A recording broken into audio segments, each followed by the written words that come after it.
I am Dracula.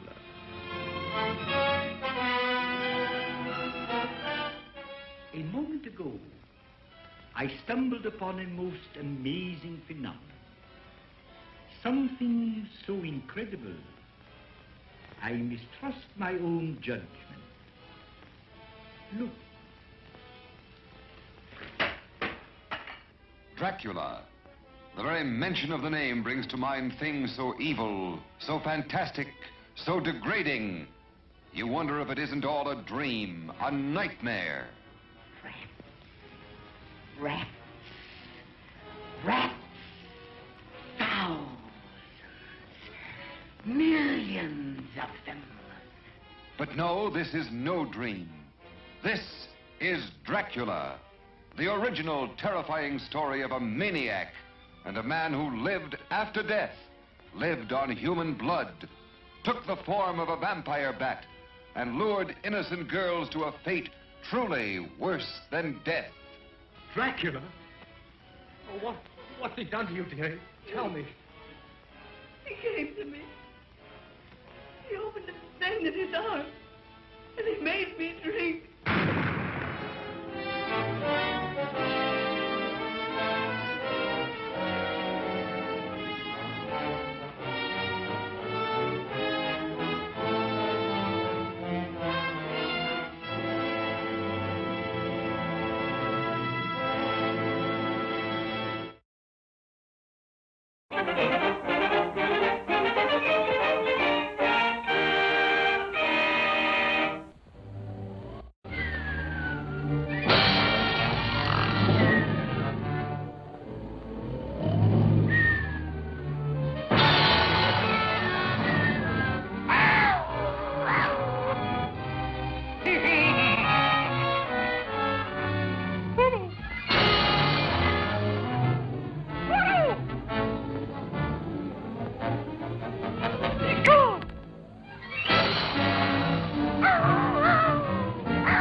when it comes to cutting.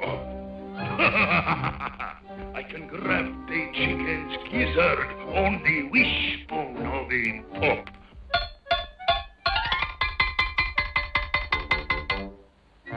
here's the great experiment I'm just about to tackle to find out if the net result will bark or crow or cackle.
The only specimen of the mariphasa plant in England. That flower is the only known antidote for werewolfery. A very interesting folk tale, but of no value to the police. I warn you, sir, unless you secure this plant, there'll be an epidemic that will turn London into a shambles. When my experiments are completed, I will show their results to the entire world. Not before. Remember this, Dr. Glendon. The werewolf instinctively seeks to kill the thing it loves best.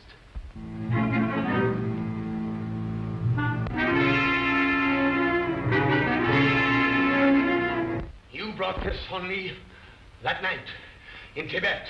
Sorry I can't share this with you.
Good evening, everybody, and welcome to the very first episode of the Scream Stream.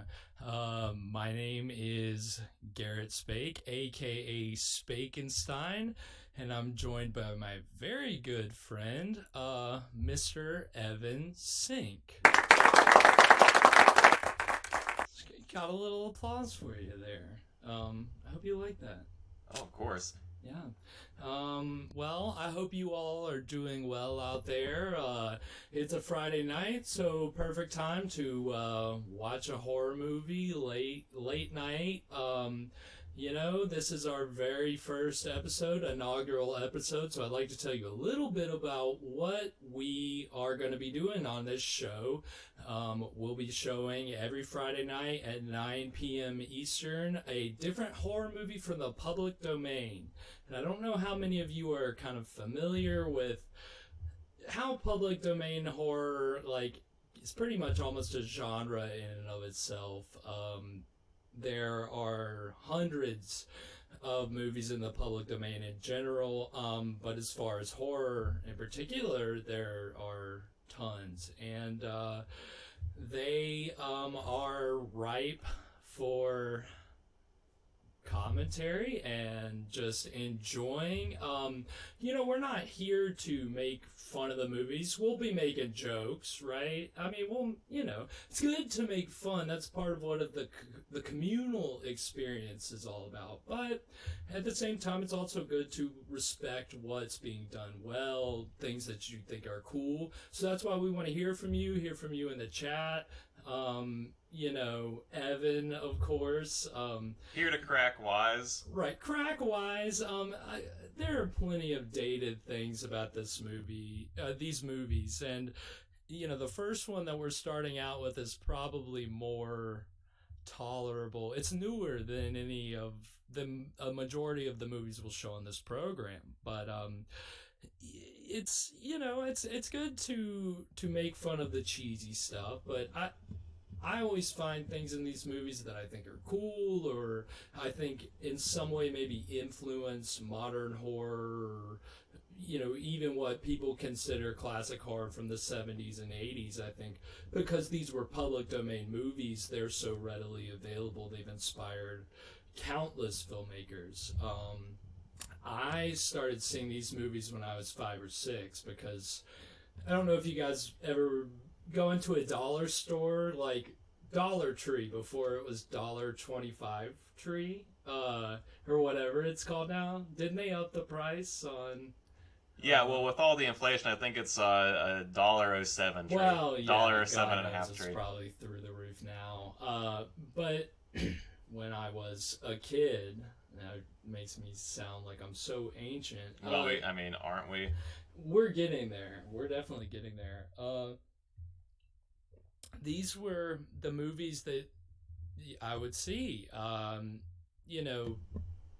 There was no limit on who could release these movies. You can use these movies however you want. So people were putting them out, dollar stores, thrift stores, even like clothing stores. Like I know my mom would come back from Ross with like some new, like, here's a Boris Karloff or DVD set. And it's like, oh, here's some public domain movies that he did. So it's just cool. It's a cool thing. So you mean that the people were like packaging these movies that were in the public domain and selling them? Yeah, because you can. Okay. Well. I mean, that's why we're able to bring them to you tonight. And I'd be lying if I didn't say that the thought crossed my head to try to put these out and, try to release them and get the word out. But, now here we are. That was a natural extension of this, which brings me back to the whole point of this show.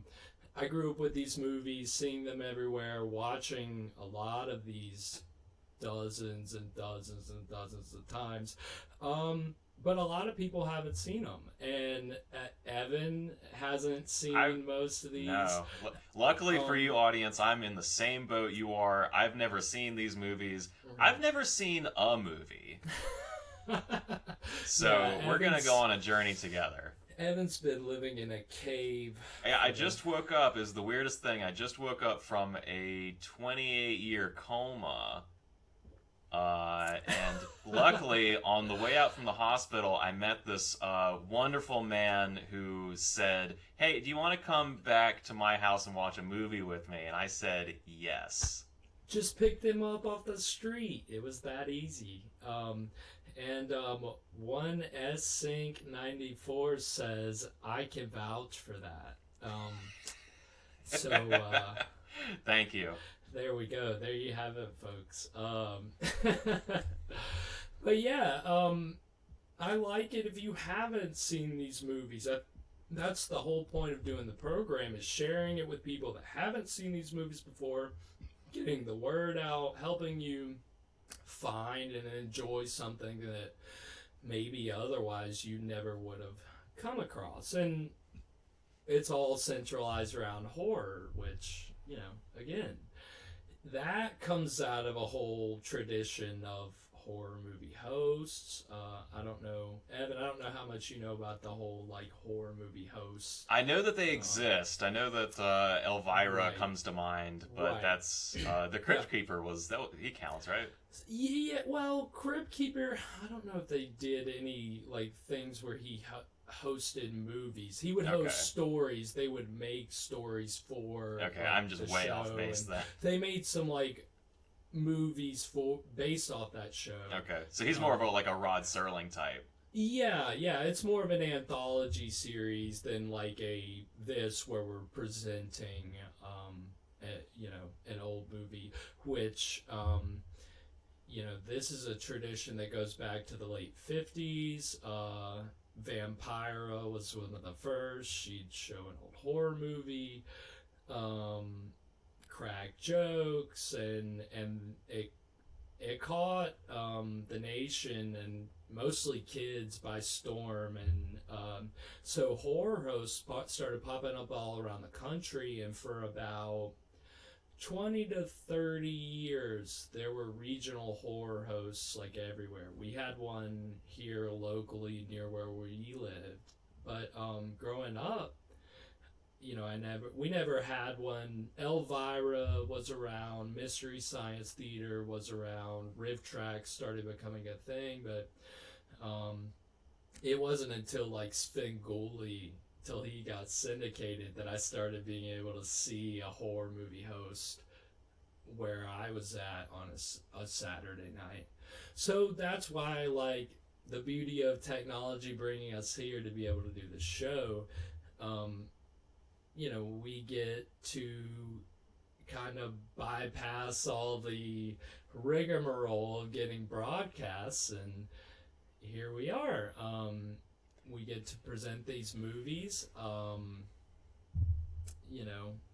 We've always dreamed about having a public access show, and here we are. Here we are. We really have. We can just do it ourselves with the magic of the internet. And it honestly, I feel bad that it took me so long with the way that things became normalized during the pandemic, as far as, just you can live stream, you can stream, you can do it all through your computer. You don't need to be in a studio. Within the past couple years, the whole idea of being a streamer really became big. So then it became the perfect platform to do this. So we're going to present these movies. If you haven't seen them before, that's awesome. I'm going to present some trivia, try to give you some context, but not too much. I want you to enjoy the movies. But if you have questions, please chime in, please ask. Let's see, I can't think of anything else before we start to get into tonight's movie. Evan, I don't know if you have anything else. Well, my first question that I asked before we started, and I'm imagining some of the audiences maybe thinking the same thing, is, are these movies good? Well, if something falls into the public domain, does that necessarily say something about its quality? No, absolutely it does not. There are a lot of amazing Academy Award nominated movies that are in the public domain. Just slip right through the cracks. Yeah, it happens all the time. You know, I should be able to name them off the top of my head, but I'm it's okay. focusing on the show. We'll get to them. Yeah. Well, exactly. Because, you know, maybe we get to a certain point, we expand past, you know, horror. I mean, the public domain is full of all genres of movies. So, again, whether or not these movies are good is very subjective, and I subscribe to a theory that you can't really judge whether it's good or bad. It's, does it have merit? If we can sit all together and enjoy this movie, watch it together and have fun, then it's got some merit, right? Even if it's bad. Now, this movie is one of the better movies we'll watch, actually. But we'll watch some stinkers. If you want to call them stinkers. I wouldn't call them that. Because, again, I think every movie you can actually... I can look at a shot and be like, whoa, that's an amazing shot. That is so cool. But it can be few and far between. But even if it's bad, the fact that we're making jokes, asking questions, just sitting here watching these movies today, it shows that the conversation transcends good or bad. I mean, do you accept that roundabout answer? Because it's not, in my opinion, a yes or no question. I'm not going to go... Who can really say what is good and what is bad? Right. And I'm not going to, every movie that we have, say, this is a good one, this is a bad one. What is the meaning of good? Garrett's a modern philosopher. Right. I could wax and wane all day about movie philosophy. You don't want me to do that. That's why Evan's here to keep me. I'm here to rein him back a little bit. Yeah, that's why we needed somebody moving here in studio, because Evan can look over his monitor and be like, yeah, he'll just pull in the reins. He'll give me that signal, and that's how we'll keep going. Speaking of, I guess we'll get to tonight's feature presentation. It is a 1960 horror film called The City of the Dead. It was released originally under the title City of the Dead in the United States. It was titled Horror Hotel, which is... Ooh. That was the title. That was how I found it. Great title. And we'll get some titles in this show that are not relevant. This is pretty relevant. Is it more relevant than a city? More relevant than what?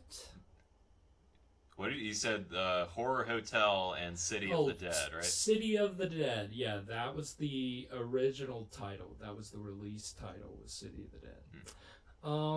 And so before we go any further, I just want to say, you know, if you're following along with tonight's drinking game, which, you know, I hope some of you out there are.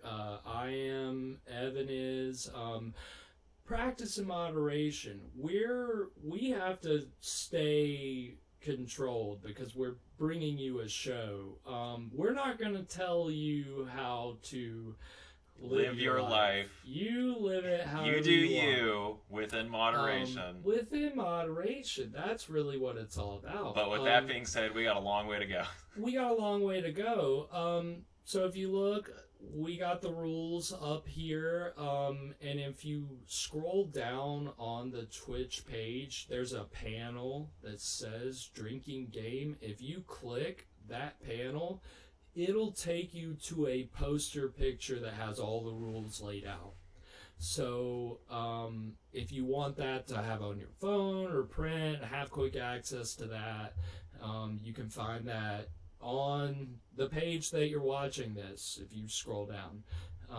But here they are real quick. 10 rules. Some of these might get rapid fire, and that's why we say practice in moderation, because if it gets rapid fire, then we'll probably take a step back. So don't feel, it's a way to have fun. If the movie is bad, then having a game to play along and watch along with can kind of help. If it is slow, go by quicker. This is not a slow movie. City of the Dead, a 1960 film, and tonight's restoration of City of the Dead comes to us courtesy of a non-profit company called Golden Age Classics Entertainment. They are currently working with movies across the public domain.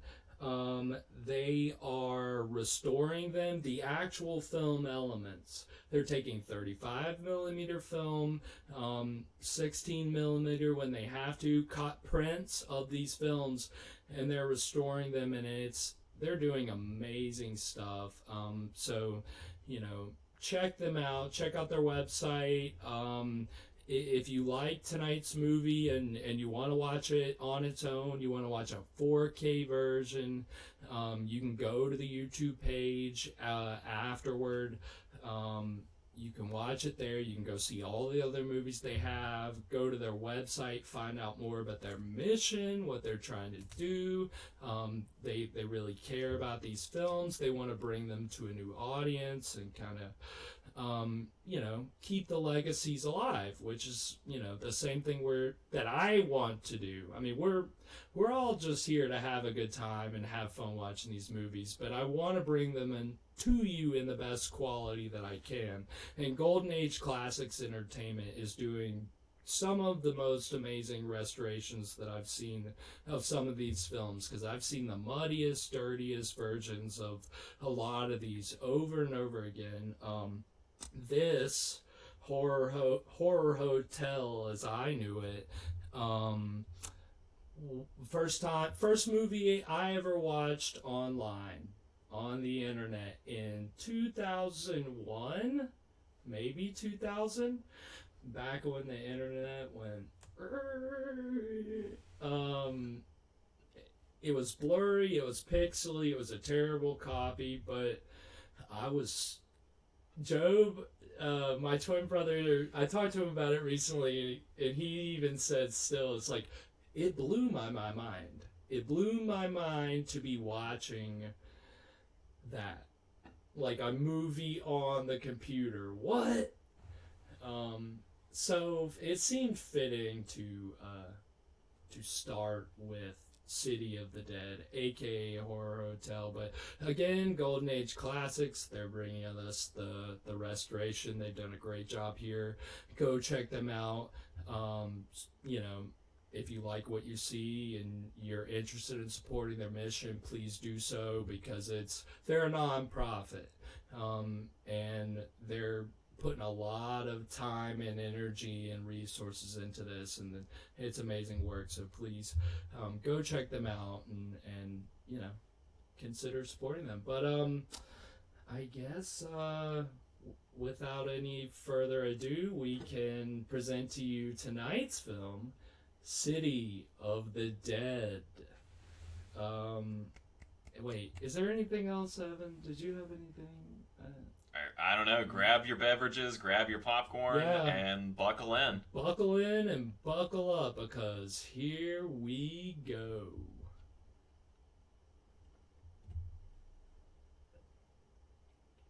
So I don't want to spoil anything, but can I say that I was kind of surprised by the leading man?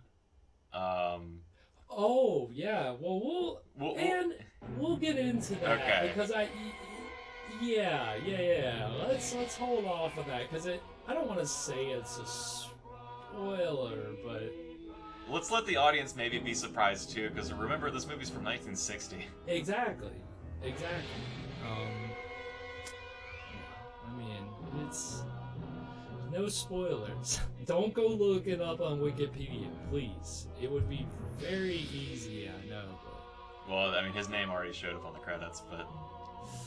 Well, yeah, okay, so we're dancing around it. Christopher Lee is in this movie, and Evan says that's surprising. So he was just getting his Christopher Lee, if you don't know, Saruman and Lord of the Rings, Count Dooku Yeah. in Star Wars. Which, you know, he was pretty old in those movies, but they're, you know, 40 years after this one. That's a good career. Dude had a good run. He had a super long career, and this was just after he found big success at a studio called Hammer Films, playing Dracula and Frankenstein's monster, and then this small little company, British company, got him to do this. So we'll see a lot of fog in this movie, by the way. Very atmospheric.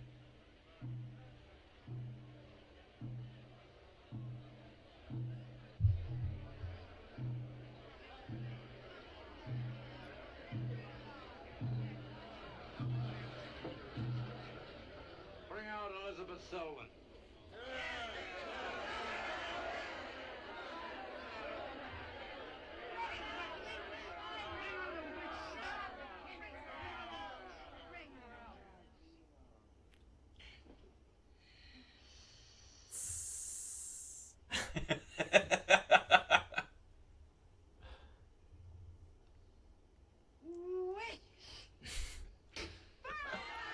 Here we go.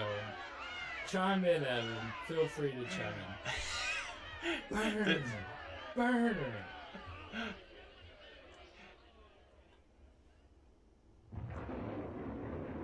Burn the witch! This is great. I'm really trying to not go for the really obvious reference here, but It would be easy, Yeah. wouldn't it? Cain, hast thou consorted with a witch, Elizabeth Selwyn? ooh, Consorted with a Witch. It's my favorite book title. No. Burn the witch!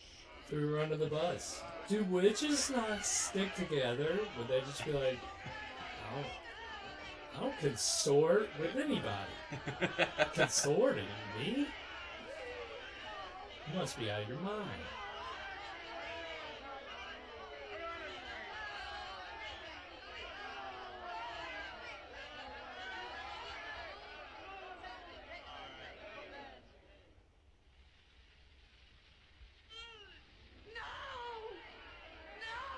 You know, whenever they go to burn the witch, like, you'd think that if it was like a good witch, like someone who's good at witchcraft, they wouldn't get. Elizabeth Selwyn! Oh, I. On this third day See, I need to refrain from doing what I just did. Okay. Because I can't. we, the people That's not of right. Whitewood, Massachusetts, condemn thee as a witch. I think I remember dressing up as this guy during my elementary school play. Of its lust for blood, Crucible? Yeah, may they Yeah. bring about the yeah. death of our When lady we did a rendition of Crucible to celebrate Thanksgiving. Everybody's just like, type the witch.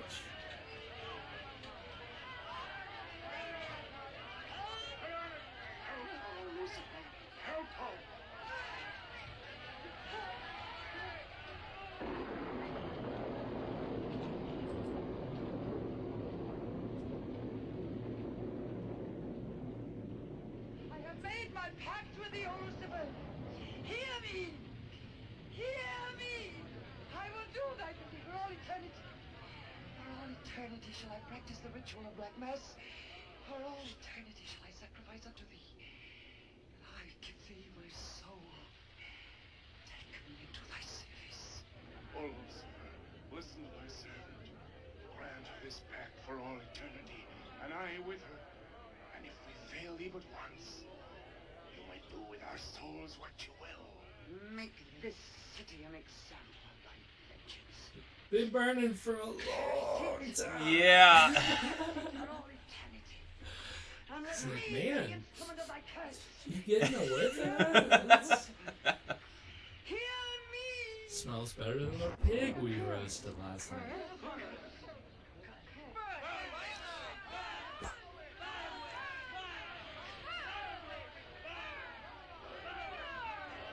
I think I saw a Michael Palin back there in the crowd somewhere. That's where Monty Python got it from. Yeah. They stole it from this movie. They were just extras in this scene. Right.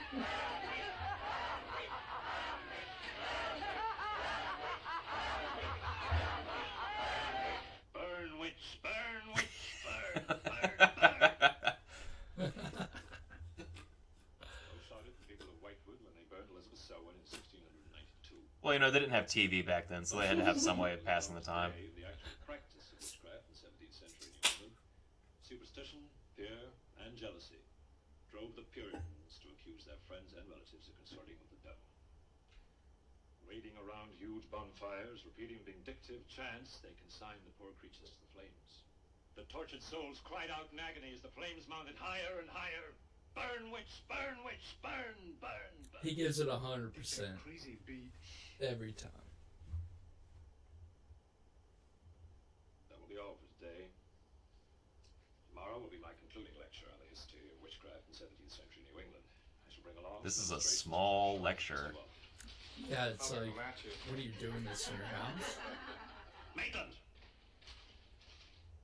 Since you chose to attend these lectures, I had hoped that... This is him, right? This is Lee. Yep.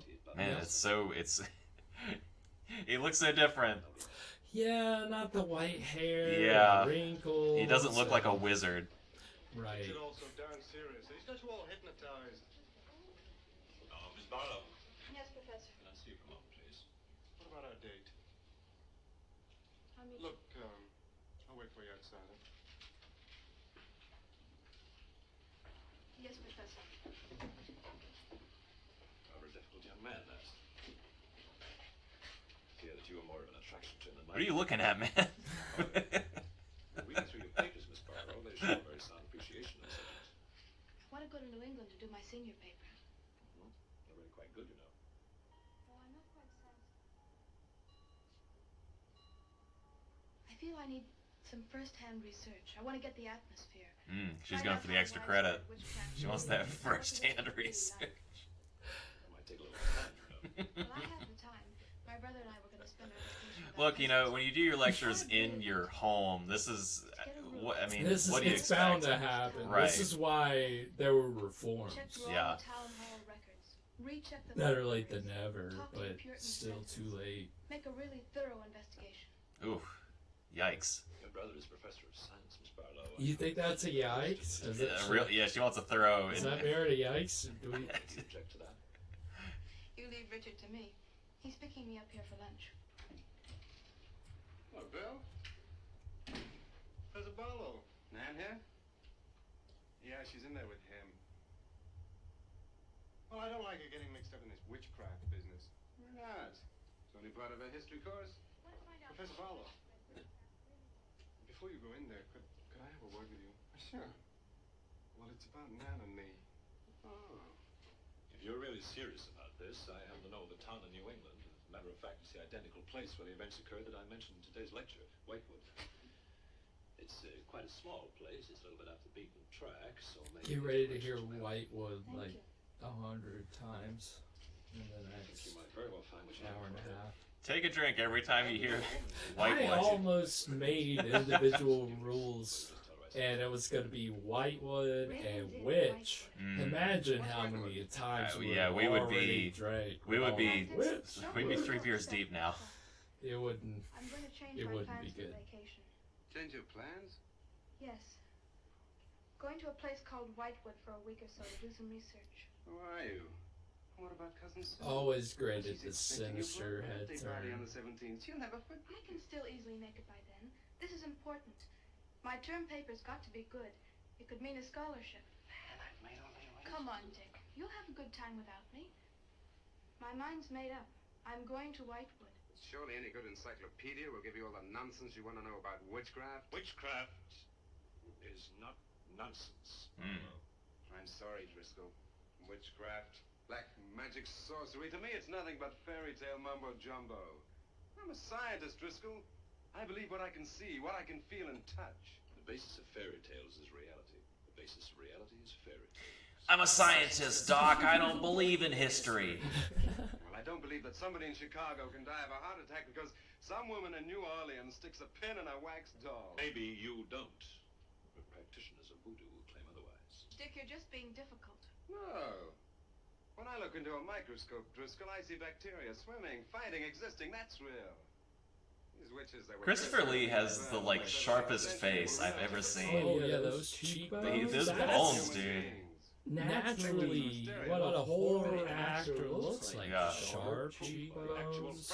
I mean, he was just Never how made effective for was this practice? it. Look at how Did any of these tall eminent he scholars- is. He's so much taller than other Is he guy. really that tall, or is it just the frame? No, he is. He's like he was 6'4". Come on, you're an historian. Maybe he was 6'4", and then when he got older, he Yeah, shrunk down. as- No, as- it was 6'6", shrunk to 6'4". When Elizabeth Selwyn went to the stake, He's tall though. she was buried in a church. Was. Sorry. R.I.P. I would. Oh, R.I.P. We would pour one out, but we're inside. Yeah. The window doesn't open. So. The daughters of the elders who had condemned her were themselves found murdered with every last drop of blood drained from their bodies. And afterwards, people came forward to testify that they had actually seen Elizabeth Selwyn. Oh, stop. This would be more effective at midnight with howling winds and crashing thunder, and even then it wouldn't frighten anyone. Don't you wish you could shut somebody up just by... Extremely loudly shutting a book. Scoffed at the subject. Honey, when you get to, where is it? Whitewood. Ah, yes, Whitewood. Well, send me a picture postcard of the witch. If possible, autographed. Now, let's have some lunch, eh? I'm sorry, I have a date.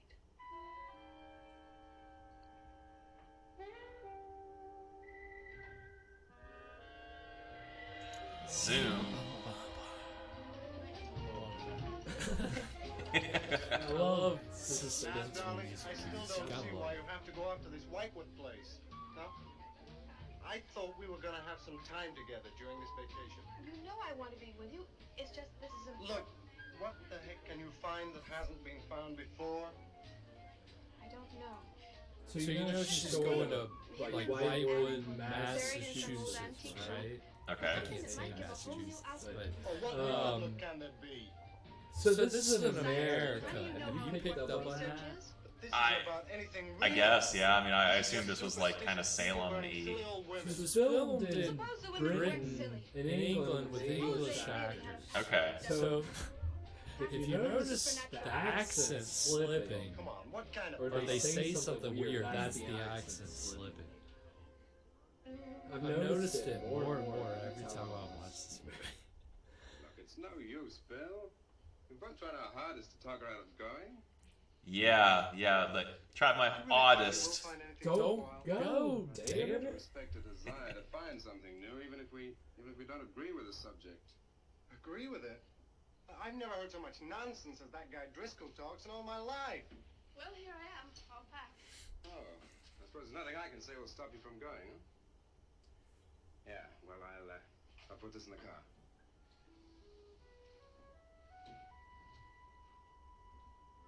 I still hoped you'd change your mind, Nan. Don't worry, darling. I'll be back as quick as I can, and I'll write. Well, don't forget me altogether, huh? I won't. Give Sue my love, and don't forget we have a date at her party. Bye, darling. The romantic subplots are always the most. I always want to fast forward.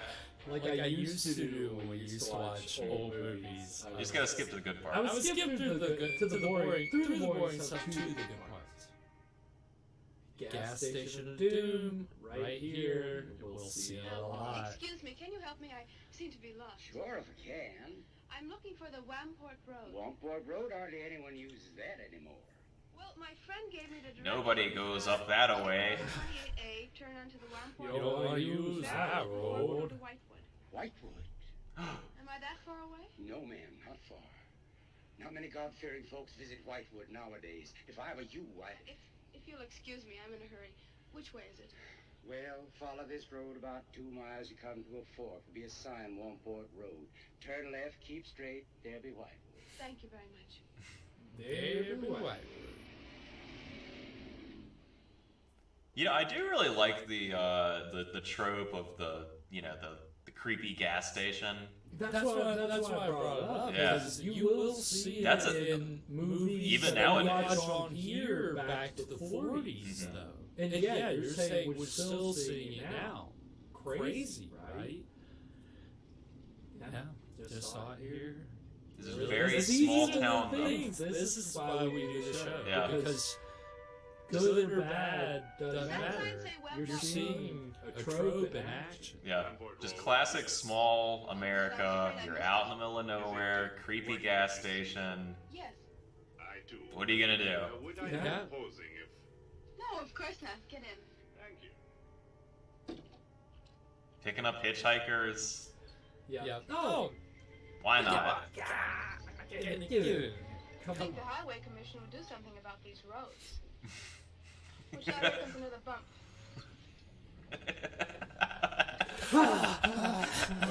These old cars have no shots. Well, I'm going there to do some research on witchcraft. It's like a carnival ride. Very interesting lectures on the subject.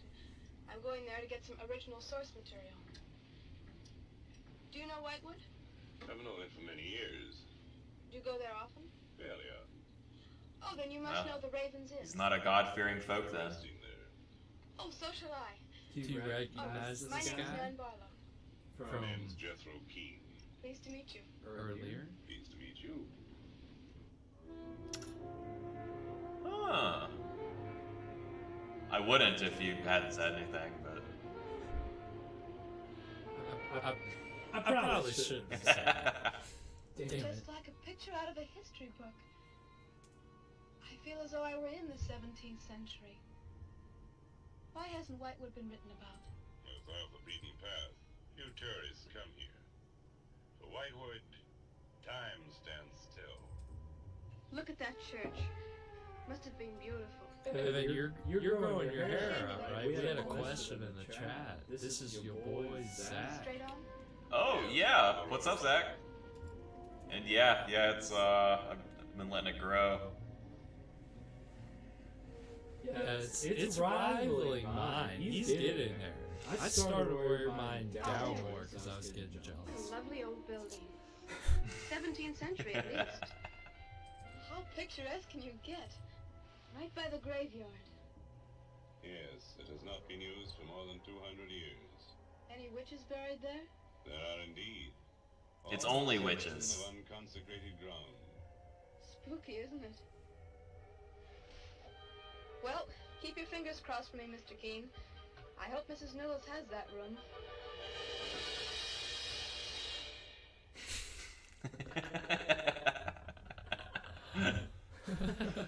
Okay, later.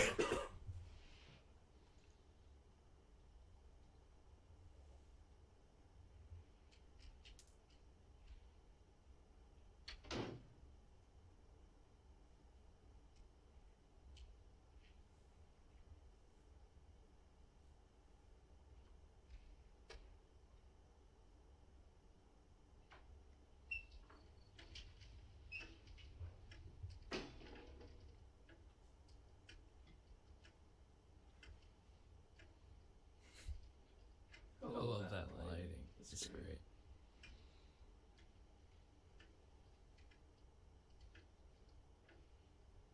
It is nice, actually. It's atmosphere. It is, yeah. Is it a fan? What is it? How are they doing that? Like, what is making the effect? Right, yeah. In that time, I don't know. That's a good question. Oh, I I didn't think hear probably you. some kind of fan or something they were about. Oh, I'm Nan Barlow. I was told I might find a room here. I was recommended by a friend of mine, Professor Driscoll. Perhaps you know him. That will be all, Lottie. Whoa.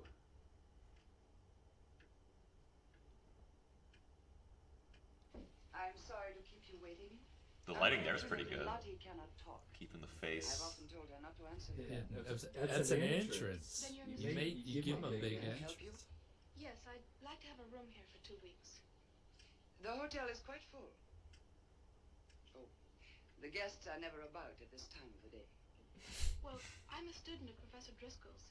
He told me if I mentioned his name, I'd have no trouble. Well, there is a room I could let you have. It's just off the lobby. Oh, thank you. Oh, Mrs. Newless, that plaque. Is it true that Elizabeth Selwyn was really burnt here for being a witch? She was. And do you believe she was a witch? Come along. I'll show you to your room. Question dodged. Wait. I hope you will be good. Ooh. Coming around the corner like that. He's just waiting in the wings. Most agreeable. Well, if there's anything you should need, just ring the bell for me at the desk. Thank you. There is always room at Hotel Hell. Oh, I think there's something like that. Hold on.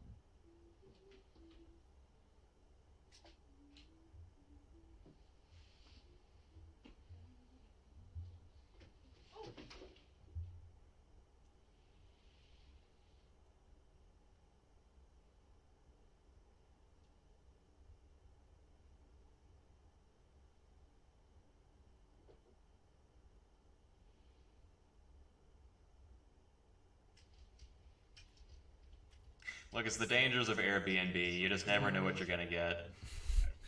Sometimes you get the room with the creepy trapdoor. It wasn't easy for some of my Right. visitors to get here. Many had to travel vast. Oh, you weren't supposed to find our trap. We didn't mean to put this around. Get out of here. Very good company. You must be tired, Jethro. Your room is ready. And the festivities. I am prepared.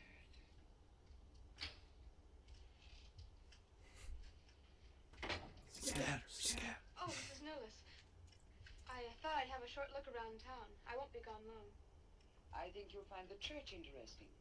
Unfortunately, it no longer has a congregation. The framing on those guns makes me think that somebody's gonna get shot later. Yeah, you think so? Is it a Chekhov? You think it's a Chekhov? Could be Chekhov. Who knows? So we're at our first break now. We're Take a minute, stretch out. You know, there are streamers who stream for like 4 or 5 hours. And we are not those people. We're not those guys. We do about like, depending on the length of the movie, like 20-minute sections. We take like a 5-minute break. Well, we're out of the movie. We're gonna talk for a little bit. Then we're gonna take a 3-minute break. It's gonna be. We're gonna have some trailers rolling for you to watch. Then we'll come back. We'll we'll keep the conversation going, and then we'll get back in the movie. But we're 20 minutes-ish in. Impressions so far, Evan? It's building up. It's I don't know. I'm excited to see where it goes, but maybe a little slow so far. Right. Well, yeah. I've been so spoiled by my modern sensibilities. I need action and I need it now. It'll take some getting used to. That's where, and appreciating like when we looked at the lighting. S-Sync 94 said it's almost looked like the light you would get through in an aquarium. Remember we were talking about the light? Yeah. Right. You see, it's very dynamic. Right. That's something that we appreciate from the movie. That it may be slow starting out, but it is very moody, which I like. Exactly. A lot of fog. And I mean, honestly, you know, you're making a movie about like, you know, Salem witches.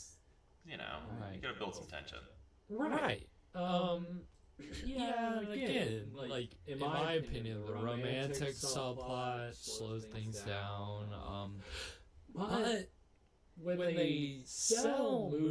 they sold movies like this back in the day, they didn't sell it like it was super slow.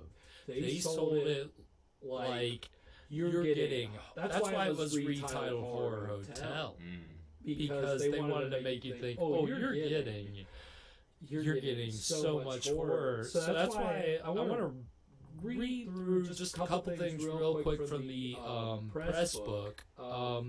Back in the day when they released movies in theaters, they would send a press book along, and they had ways that the theater owners and local radio stations could promote the movie. And so we have the press book for Horror Hotel. We have the American press book, so it's for Horror Hotel. One of my favorite gimmicks that they had listed here was for your lobby, if you're a theater owner, rent a coffin, put a tape recorder inside, and then it has all these slogans for Horror Hotel.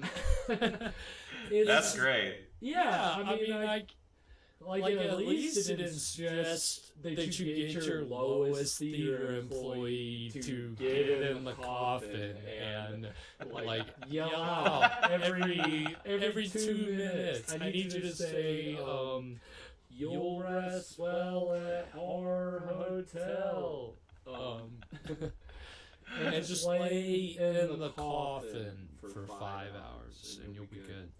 Hey, that's a work day. You gotta make your money somehow. It'll keep you busy. And the other one that blew my mind is basically catfishing. It says to put an ad in the personal columns. And it's like, what does it say? It says, for a night you'll never forget, make an unforgettable date, dial whatever. So it's like trying to get you to call this number, and then when some desperate guy calls the number, he hears a sexy lady's voice, and she says, "I'm so glad you called. We have a date, you and I, a charming rendezvous. Oh, you're just gonna love it there, because you never know what's going to happen next in Horror Hotel." The rules were just a little bit looser back in the 60s, I guess. I think the third recommendation was to write that number down on a bunch of bathroom stalls. Yeah, no, it is. I mean, it is ridiculous. That's like catfishing, 100%. And they hadn't quite figured out how to advertise back then. It was just, I mean, I guess at some level, advertising is just trying to trick people, but right. Again, if the movie seems slow, well, we'll call it Horror Hotel, and then that'll get your butt in the seat. That's all we need, really. I mean,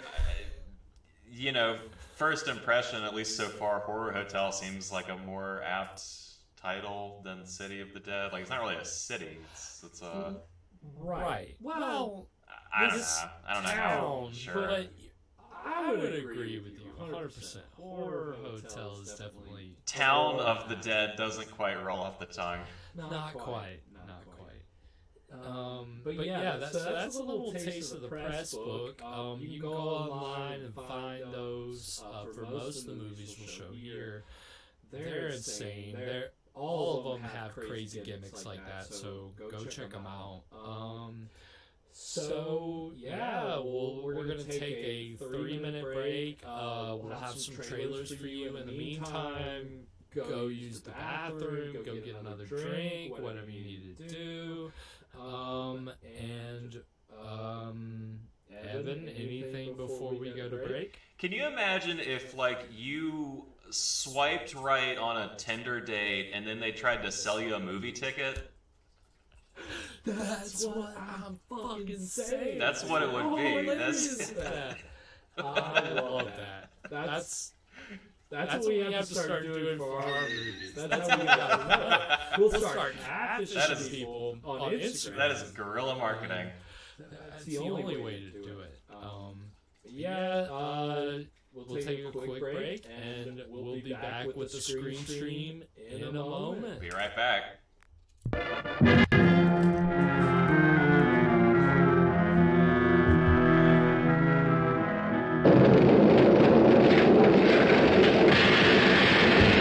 Oh, it's alive! It's alive! It's alive! It's alive!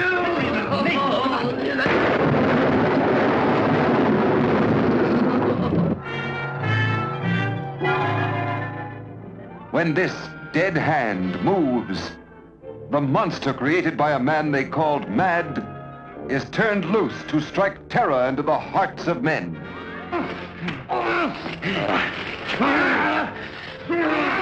To shock women into uncontrolled hysteria.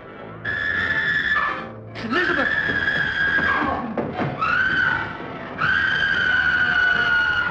To prey upon the innocence of children. This is the story you've heard about, talked about. The spine-tingling, blood-chilling story that stuns your emotions. Spakenstein. Don't touch that!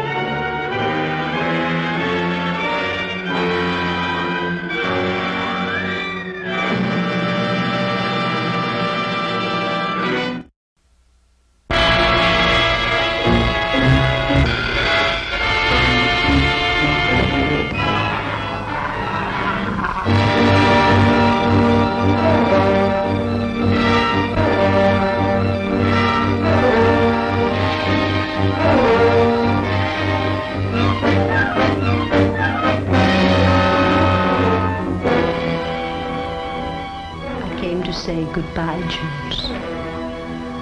You never left me without saying goodbye.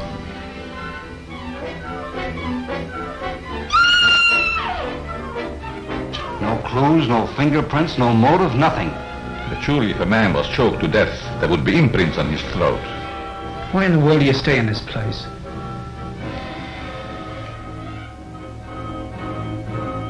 We can't leave.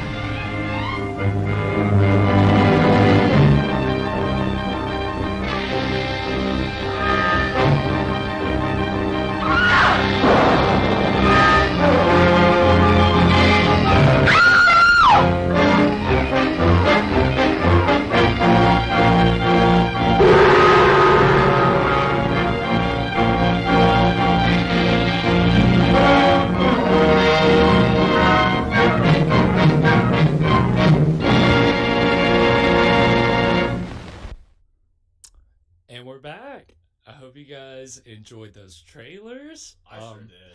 So a little bit about the trailers real quick. For the most part, those are previews of not coming attractions. Most of those movies are not public domain. The trailers are public domain, but the movies themselves are not. So we can make some recommendations. But right, that's why they're there. Exactly. Please, if you enjoy what you're watching here, go seek those out. You know, it's. I mean, even if not. I remember what I was going to say. The one we just watched, the trailer we just watched, we actually will be showing that. Oh, nice. Invisible Ghost? Yeah, the Invisible Ghost. That is public domain. Nice. So Great title, by the way. Great title, great trailer. Yeah. Lugosi's very menacing in that movie. I can't get into Lugosi now, but Lugosi is going to be a staple of the show.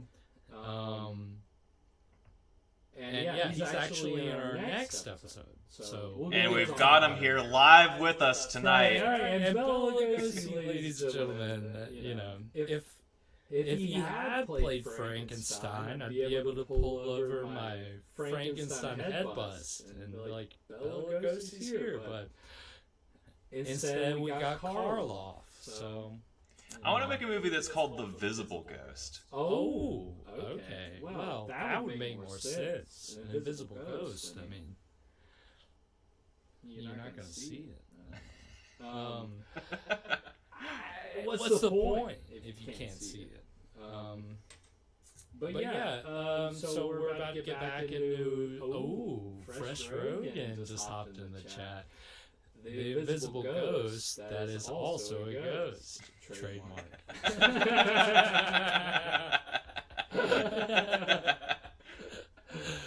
Yeah. Oh, that's a great one. But yeah, so we're about to get back into the City of the Dead. And I don't know if you guys have picked up on this yet. But this is kind of an early prototype, an early example of folk horror. Why don't you give us an example of like a more modern take on folk horror? Very modern would be The Witch, Midsummer. Classic folk horror would be The Wicker Man, Blood on Satan's Claw. And it's a genre that's kind of exploding now. There was like an 8-hour documentary all about folk horror that came out like last year, and all the movies that it considers folk horror, I totally agree with, because there are a lot. It's all about the earth and how that's like folk. Right, and an old way of doing things that is trying to stay alive. It's being threatened, and so this is how it survives. Is it picks on somebody that's weaker, or there's all kind of things. It's a wild genre, but or sub-genre, and so City of the Dead certainly fits into that because what we're talking about is this cursed town, witches, of course, right, the land. So it's an early example of folk horror. Folk horror didn't really become a thing, considered a thing until like the 90s, 2000s, but the first movies that were considered folk horror were 70s movies. Late 60s, early 70s. So were they making a lot of movies about witches back then? Not really. The Crucible was a thing by this point. Yeah, Fresh Rogan, thank you. He noticed our double audio. Yeah, that's... I would have liked to have tried to solve that pre-stream. We're working out the kinks. We're working out the kinks. Episode 1, you can probably help us with that, though. I hope you can, because I may be fresh-faced, literally, but I'm also fresh-faced when it comes to all this Twitch stuff. So, just say it's a feature. It's a feature. Yeah, not a bug. It's a horror show. So it's supposed to sound like that. Feature. But yeah, so folk horror, City of the Dead. We're about to get back into it. Evan, anything before we get back into it? Let's pick it back up. All right, here we go. Uh-oh. Yikes. We got a yikes. We got a yikes. That is only when there's yikes, a yikes moment. We haven't had that yet. So, Evan will let us know when there is one.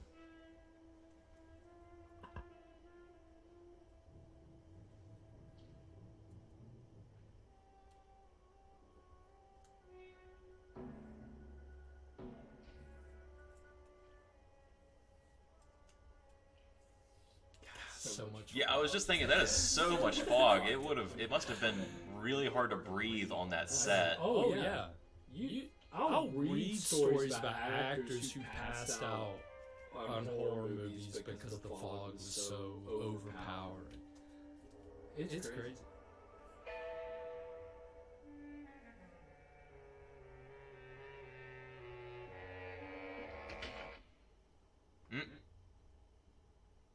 I'm told this was once a house of worship. It is still a house of worship. Church is closed.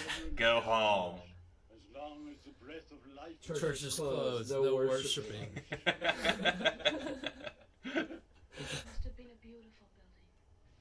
Indeed, it is still beautiful. Like me, I'm still beautiful. People have let it fall into such a state. He probably does think he's beautiful, and you'll find out why. Who are you? I'm Nan Barlow. I'm staying at the Raven's Inn. Why have you come to Whitewood? Well, because I'm interested in witchcraft. Young woman, leave Whitewood. Leave Whitewood tonight. For 300 years, the devil has hovered over this city, made it his own. The people in it are his. Evil has triumphed over good here. Look at my church. I have no parish. No one worships here. His is the power. What power? Leave Whitewood. Leave Whitewood tonight. I beg of you. What power? Before it is too late.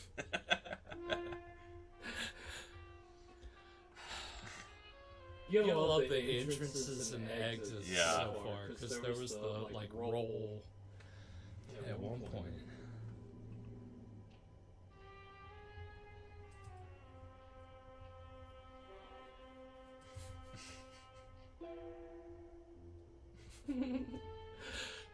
Essing said, and if she had listened, that would have been the end of the film. Well, Fresh Roker said, leave.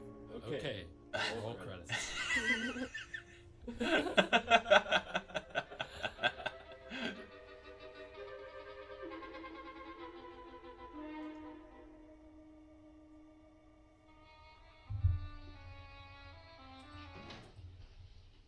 Good evening. Good evening. Please excuse the mess. We haven't been open long. You have some very interesting things here. Yes, they belonged to my grandmother. When she died, I came back to sort things out. Oh, I'm sorry. Then you don't live here? No, my family's lived here for generations, but I've just been back a few weeks. Would you like to have a look around? Thank you. Oh, I didn't mean to frighten you when I came in. It's just that all the people I've met here have acted like I'm a person from another world. They don't see many strangers here. And I had the most... Sierra wasn't expecting the music to just... He barred my way from the church. He talked to me about a curse, and he warned me to leave Whitewood. Can you explain it? Yeah, you're gonna get a lot of, you Does he know, often act that way? music cues and characters who are hiding in shadows, and that'll be a staple of the show. That's why this was a good choice to start off with. I was afraid what with him and the town. I was very scared. When I saw your lights, I made a dash for them. I'm glad you did. So are you gonna buy something or what? On witchcraft. You do, don't you? A friend of mine. Well, we have a collection gathering dust, but why on earth would you be interested in... Oh, I'm sorry, it's really none of my business. No, that's all right. I'm studying it in college, and I've come here to write my term paper. Yeah, I'm majoring in witchcraft.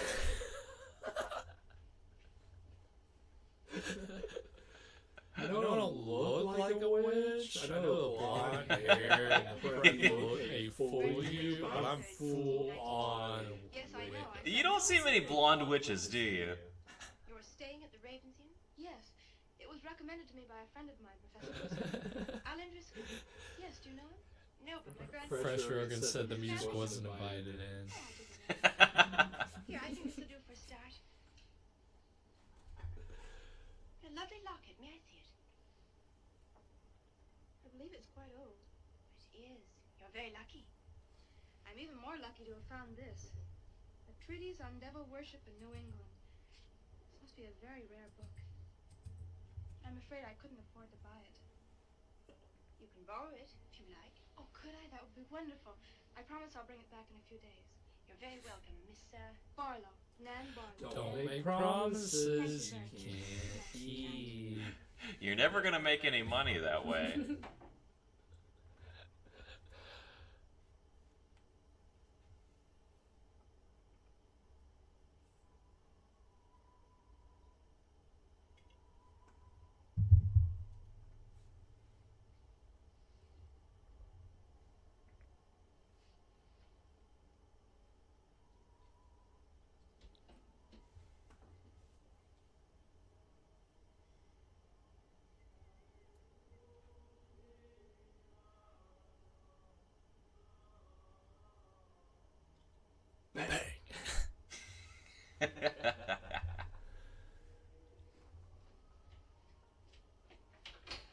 Mrs. Newless?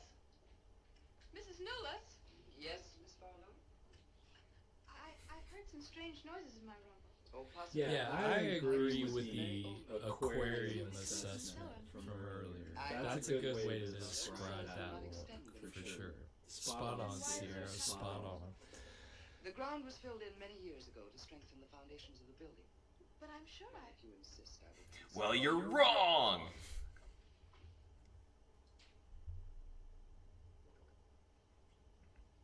Now go to sleep! I don't hear anything. We have a strict curfew at this hotel. Never mind, I'm sorry. You're welcome. But you can see for yourself there is no ring in the trapdoor because there is no reason to lift it. There is nothing underneath but earth. Yeah, to speak to something that was said in the chat earlier, you could probably, like, five times now have said, if she just would listen to that person, movie's over. Yeah, Movie's well, done. it isn't... I think the genre of horror kind of exists because of It's that. just... That's always the first act. It all depends on people just having not much of a sense of self-preservation. Right. What? I'm fine. Come in. Don't be curious. Don't get nosy. Oh, hello, Lottie. Come in. I can't help it. I don't need Sorry. any more towels. I haven't used mine. They're quite clean.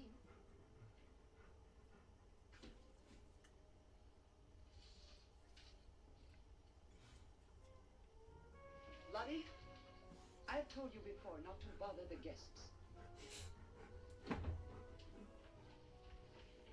Miss Barlow, I thought you might care to join the others. I will as soon as I finish my notes.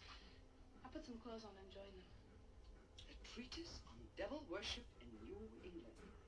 Well, do you find this interesting? Why, it's fascinating. The things I've learned. I bet you don't know the half of it. And you live right here on a spot where the witches were actually burnt. I bet I know more about witchcraft than you do. February 1st, in the year 1692. I'm a college undergrad. I'm taking classes about witchcraft, so I think I'm pretty informed. To perform a black mass in the honor of Lucifer.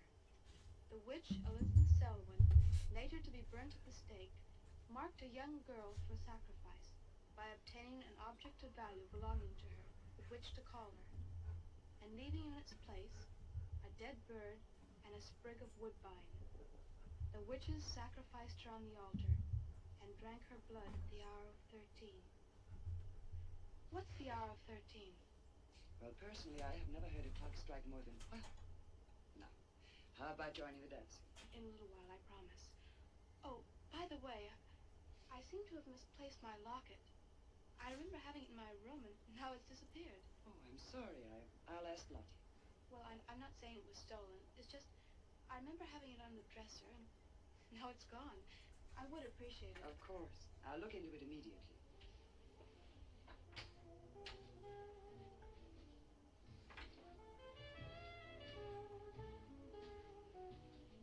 Lottie, I have warned you too often about annoying our guests. If you disobey me again, I shall turn you out. And if I turn you out, there will be no place for you anywhere. You do understand, Lottie, don't you? So I don't know if you've gotten that this girl's a mute. Yeah. I don't know if that's the politically correct term, but she's mute.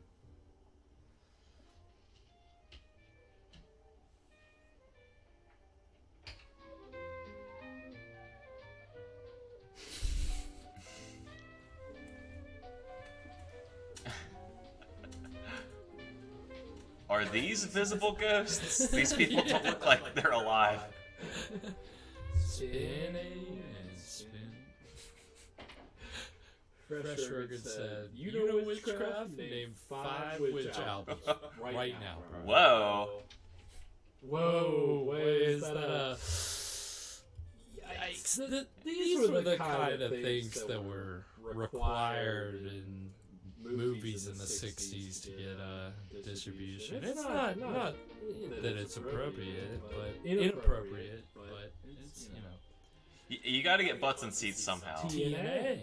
That's what it's all about. I mean, they could have gone much further, but this was 1960s. So. Anything went back then.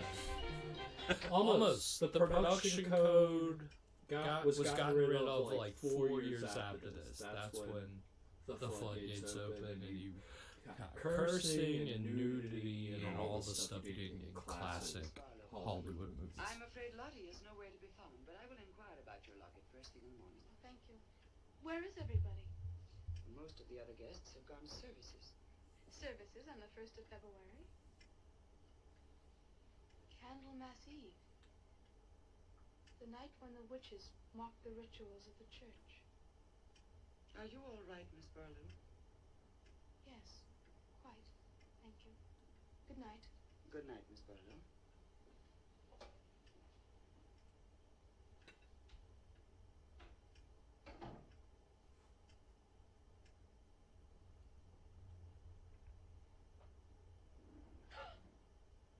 Ooh.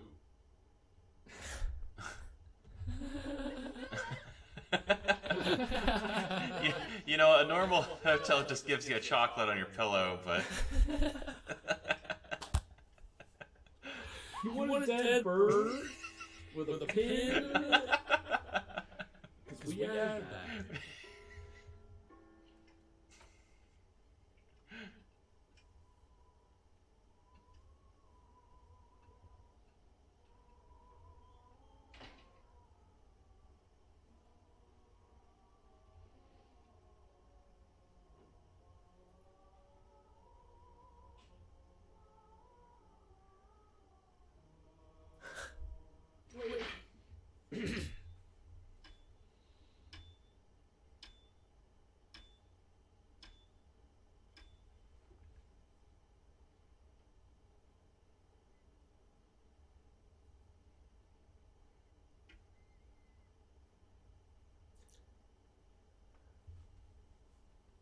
Was that always just there? No, that's the... That's a great shot. Yeah, that is pretty nice. I like that. Yeah, I think it is Cat Hotel. No, Hotel Ray by Cat's Fresh. And yeah, Sierra makes a good point. Definitely see some Poe influences with that. You know, what's hiding underneath? Yeah. Go into the chamber and meet your doom. Spoiler alert. Spoiler alert. Can't say it. My headphones are on delay, so it's hard to say the word spoiler alert. There we go. I got it out.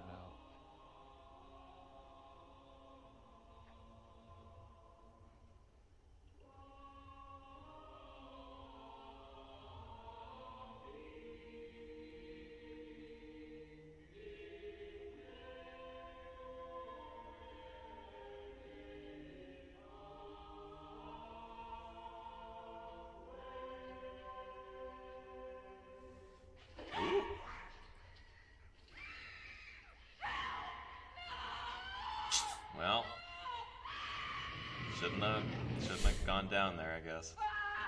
We installed this instant door. It comes right down when you walk through it. It's like in Star Trek. It's great.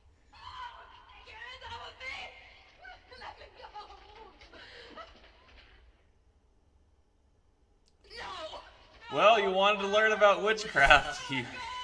Up close and personal.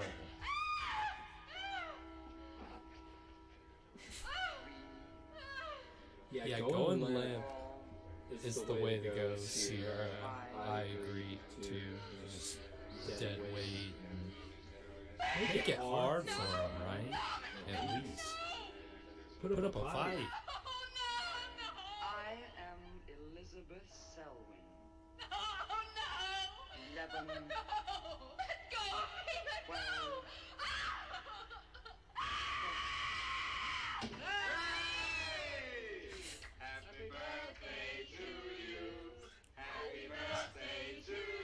It's public domain now.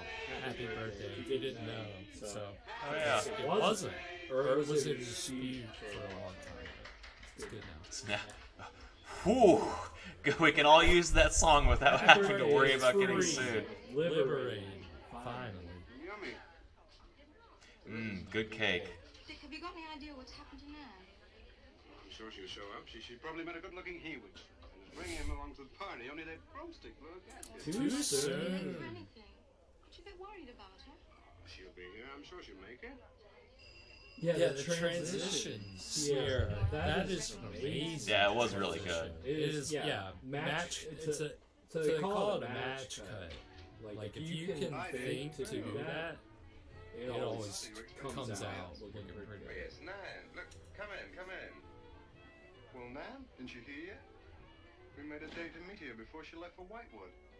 Well, she probably got held up. Look, give me your coat, huh? Nan was never late for anything in her life. Relax. It looks like that guy was eating cake with his hands. He probably was. It was shocking.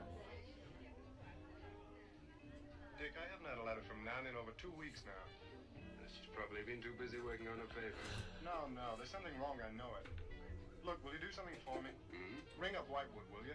Ask him if she's left. You serious? Yes, I am. Okay.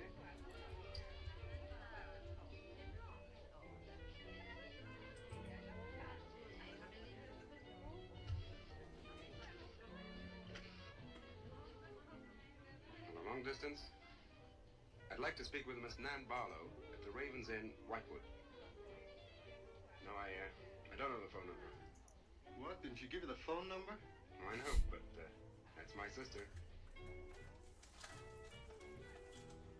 Everybody has a phone. This place is the Raven's Inn. That's crazy. She's staying there. Give me the police. Good call. Yeah. At least they do that. She must have forgotten to return it to you, Miss Russell.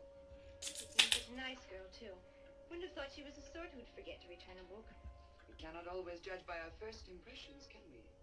Wait. I thought she was going to say we can't always judge a book by its cover. Be more careful in the future.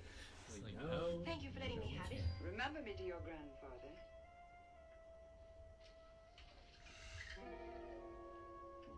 Lottie, get out of the way, you clumsy creature.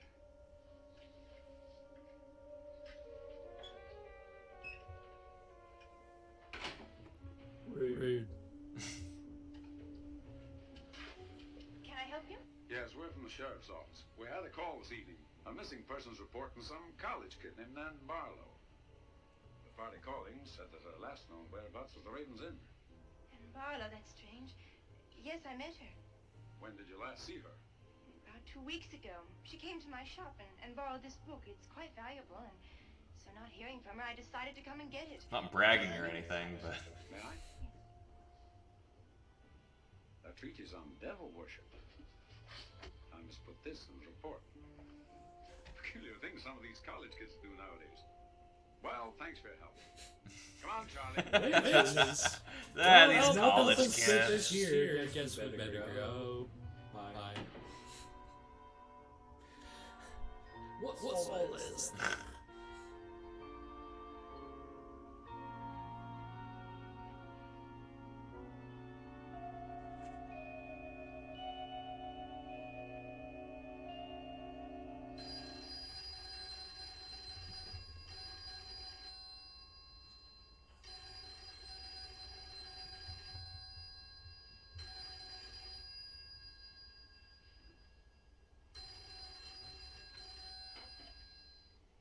Hello?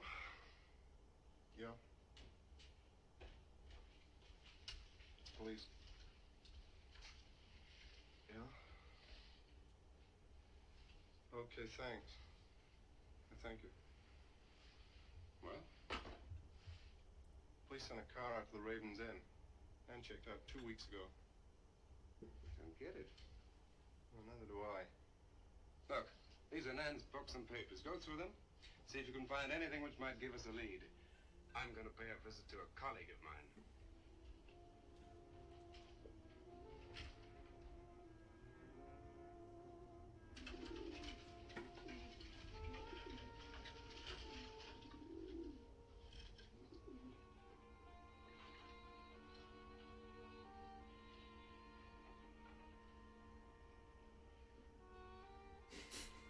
Just practicing magic in my workspace.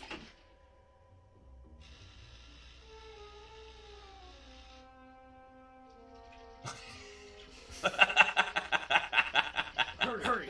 Listen.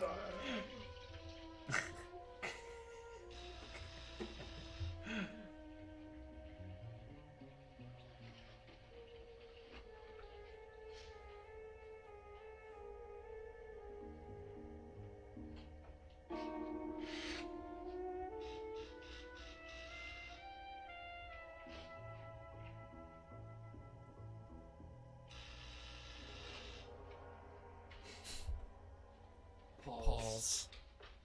Wait. My Barlow. Can I come in? Well, yes, of course, please do. Take your coat. I tried to phone you last night, but I guess you weren't in. No, I wasn't. You care to go in the study? Sit yourself down. Thanks. You take a drink? Ryan soda. Nice. Please. So what's on your mind? Nan's missing. And she has been since the day after she arrived at Whitewood. Really? You quite sure? That's what the police said. What are they doing about it? Carrying out a routine check. I don't suppose they can do much more until they've got something definite to go on. I would have thought there was a very great deal more they could do. What? As far as they're concerned, she disappeared 2 weeks ago and no one in the village seems to know anything about it. What did you come see me for? I thought you might have some ideas. Why did you send her to Whitewood? Because it was the best place for her research. And you suggested she stay at the Raven's Inn. Sure, it's the only inn there is. With an unlisted phone number? The inn has its own clientele, Barlow. It doesn't need to advertise. How do you know it so well? British clientele. You'd have every reason to believe she'd be... He does a pretty good American accent, She wouldn't be. for like... Nan struck me as being perfectly capable of taking care of herself. I mean, hear that? She come back or let He us know. pulls it off for the most part, Your but... anxiety, but I'm quite sure there's nothing for you to worry about. Nothing at all. She's probably got absorbed in the subject and gone off someplace. I wish that all my class had her application. Yeah, well, I'm going to find out where this application led her. I'm going to retrace every step Nan took. I'm either going to find Nan or know what happened to her. Foreshadowing. He's gonna retrace every step. I can't stop you from going. No? You're not afraid? Afraid? Why? Well, if anything did happen to your sister and somebody else went along to try and find out about it. Same thing might happen to them? Possible. You seem to think something happened to my sister then. No, I just think you're jumping to conclusions, Barlow. Maybe, but I shall find her. Professor Driscoll, Yes. I don't like to disturb you, but may I see you? Well, of course, please come in. Good luck in Whitewood. Thanks. I'm sorry, but did you say he was going to Whitewood? Yes, he is. Silly to be surprised, but I just come from Whitewood. Really? It's quite a coincidence. My Fucking great. I was born there. Yes, I know. Please sit down. Thank you. Care for a drink? No, thank you. I think you know my grandfather, the Reverend Russell. Russell? Oh, yes, of course I do. How long have you been living in Whitewood? Since my grandmother died a few weeks ago. Oh, I'm sorry. Well, now, how can I help you? I've come about a pupil of yours, Barlow, Nan Barlow. Yes. She came to Whitewood 2 weeks ago. I met her and liked her, and she told me that she was a student in one of your classes, that you recommended that she stay at the Raven's Inn. Fresh said I want Wildcats. Wildcats mounted on both sides of my front door. Police came asking questions. Her family were worried. I thought you might have their address. Well, it's just how everybody knows you're a professor. Yeah, all those wild animal heads and tribal statues and masks. Right. Look at how imperialist we are. We're so rich and imperialist. Her address is Dorchester Street, 225. She lives with her brother. Matter of fact, he's a colleague of mine. You just met him. He's leaving when you arrived. Now, if you'll excuse me, I've got a lot of work to do. I'm rather a busy man at the moment. Of course, thank you for your help. Not at all. I hope to see something. Well, you will remember me to your grandfather, won't you? Yes, of course. Goodbye. Goodbye, Miss Russell. Dramatic zoom. Oh, man. And we're in break. All right. So I guess we're about 50-ish minutes in now. Okay. How long is this movie? Is it 2 hours? Hour. It's 75 minutes. So we're moving into Act 3. Right. Yep. It's hence the break. Perfect timing. So yeah, moving so far. Evan, impressions. It's ramping up. I mean, I will walk back my earlier statement. City of the Dead seems well. I don't know. There's been more action outside than in the hotel now, but like it's more about witches than dead people. So, right. I don't know. Yeah. I mean it's you would think they would have. I mean, witch is a marketable word, like anything around witches and witchcraft, right? Like, you know. I mean, Horror Hotel is a good title. It is. American distributors know what they're doing. They always try to get creative. But yeah, I mean, you know, definitely picking up steam.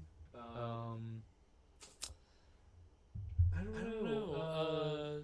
Have you noticed the accent slips like as much as not as much as I did there at the beginning, right? But it may just be the those particular actors, right. Well, again, you know, it's haven't seen it so many times. It's getting more and more noticeable. But you know, again, it's that's what you're getting when you make a movie that's set in America, but you're filming it in England. So, but yeah. Well, we're going to segue into another break, and when we come back, we'll have a special guest joining in, hopefully, and we will get to the exciting conclusion of City of the Dead. So, everybody stick around. Evan, anything before we go to break? So, I mean, I know that, this was all filmed in England, like you said, but it seems like it's all on a set still, right? 100%. Okay. Yeah, they filmed it on, I can't remember what sound stages, but they filmed it on sound stages. Fun fact, the executive producers, the guys who own the production company that made this, they're American. And this was the only movie that they made with this company. They had another company after this called Amicus. And Amicus is really famous for horror anthologies in the 70s from England. They get Christopher Lee, other horror stars, and they make anthologies. And they were a big rival to this other studio that Christopher Lee worked for called Hammer. And Amicus didn't last super long, and Hammer kind of faded out not too long after that. Well, Amicus was just too friendly. Yeah, just well. That's a joke for my wife. I hope she's still listening. Sorry, Amicus. I bet she did. I'm sure she'll let us know in the chat.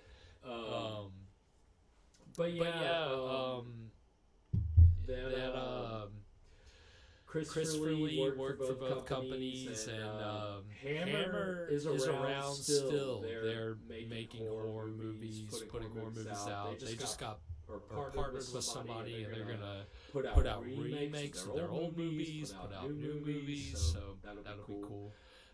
Stay on the lookout for Hammer films, but you know, we're enjoying some pre-Amicus stuff. So we're gonna go to break, and when we come back, the exciting conclusion of City of the Dead.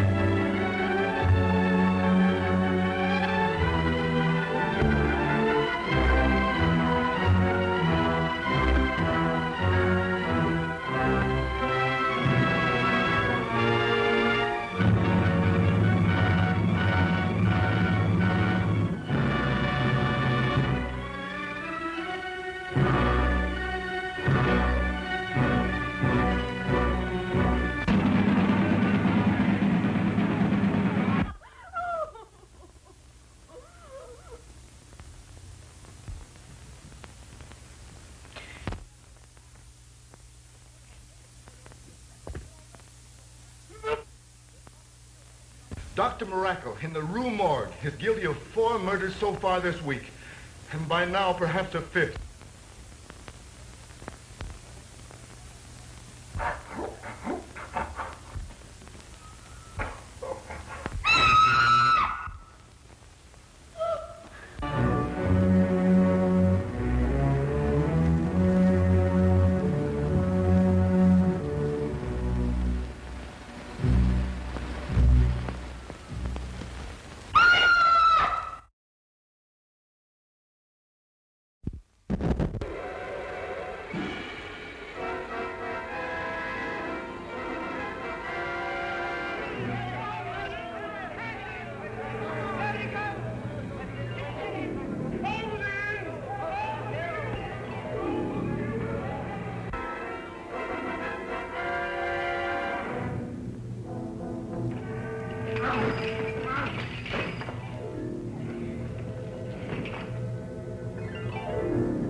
So I've never seen like the original Frankenstein. Does the monster not talk in the original movie? No. Oh. He just grunts. Okay. And He goes. But in the sequel, he talks. Great. Boris Karloff was really against it, and the director thought it, Well, I was gonna ask if maybe that was Karloff's idea, like, I did this whole movie and I didn't get a single line other than "Arr." No, he was adamant that the monster not talk, and that was always a thing. Why? Because he liked the whole idea of the pathos and the acting, with just his expressions and not so much. Because I know that the movie is kind of far removed from the original story, but like in the original story, the monster definitely talks. He talks a lot. He talks a lot, and yeah, even when the monster talks in Bride of Frankenstein, it's just simple, short. That's why most people with Bride of Frankenstein or with Frankenstein's monster, they think, if the monster talks, all it sounds like is good, bad, which it works really well in Bride of Frankenstein, but it's definitely different from what Shelley intended. But that's a whole other conversation for a whole other show, because we can't show Frankenstein or Bride of Frankenstein. We're public domain only, so. But we sure can talk about it. We sure can talk about them, and we can show the trailers because those are public domain. So, all right. Well, we're about to get back into City of the Dead. Before we do, we're gonna bring a special guest on the show. I hope he's actually able to patch through. Job, can you hear us? The question is, can you hear me? I can hear you. Chat. Can you hear Job? Can we get some confirmation from the audience? From the chat. Job, hear my speaking. voice. I am speaking. How are y'all? I meant to chime in while I was in my car on the ride, back to Lexington. But how things been? Good. Stream's going well. We have confirmation that you are passed through. You are in the ether. So awesome. Heck yeah. So we have Job Spake on the phone. My twin brother.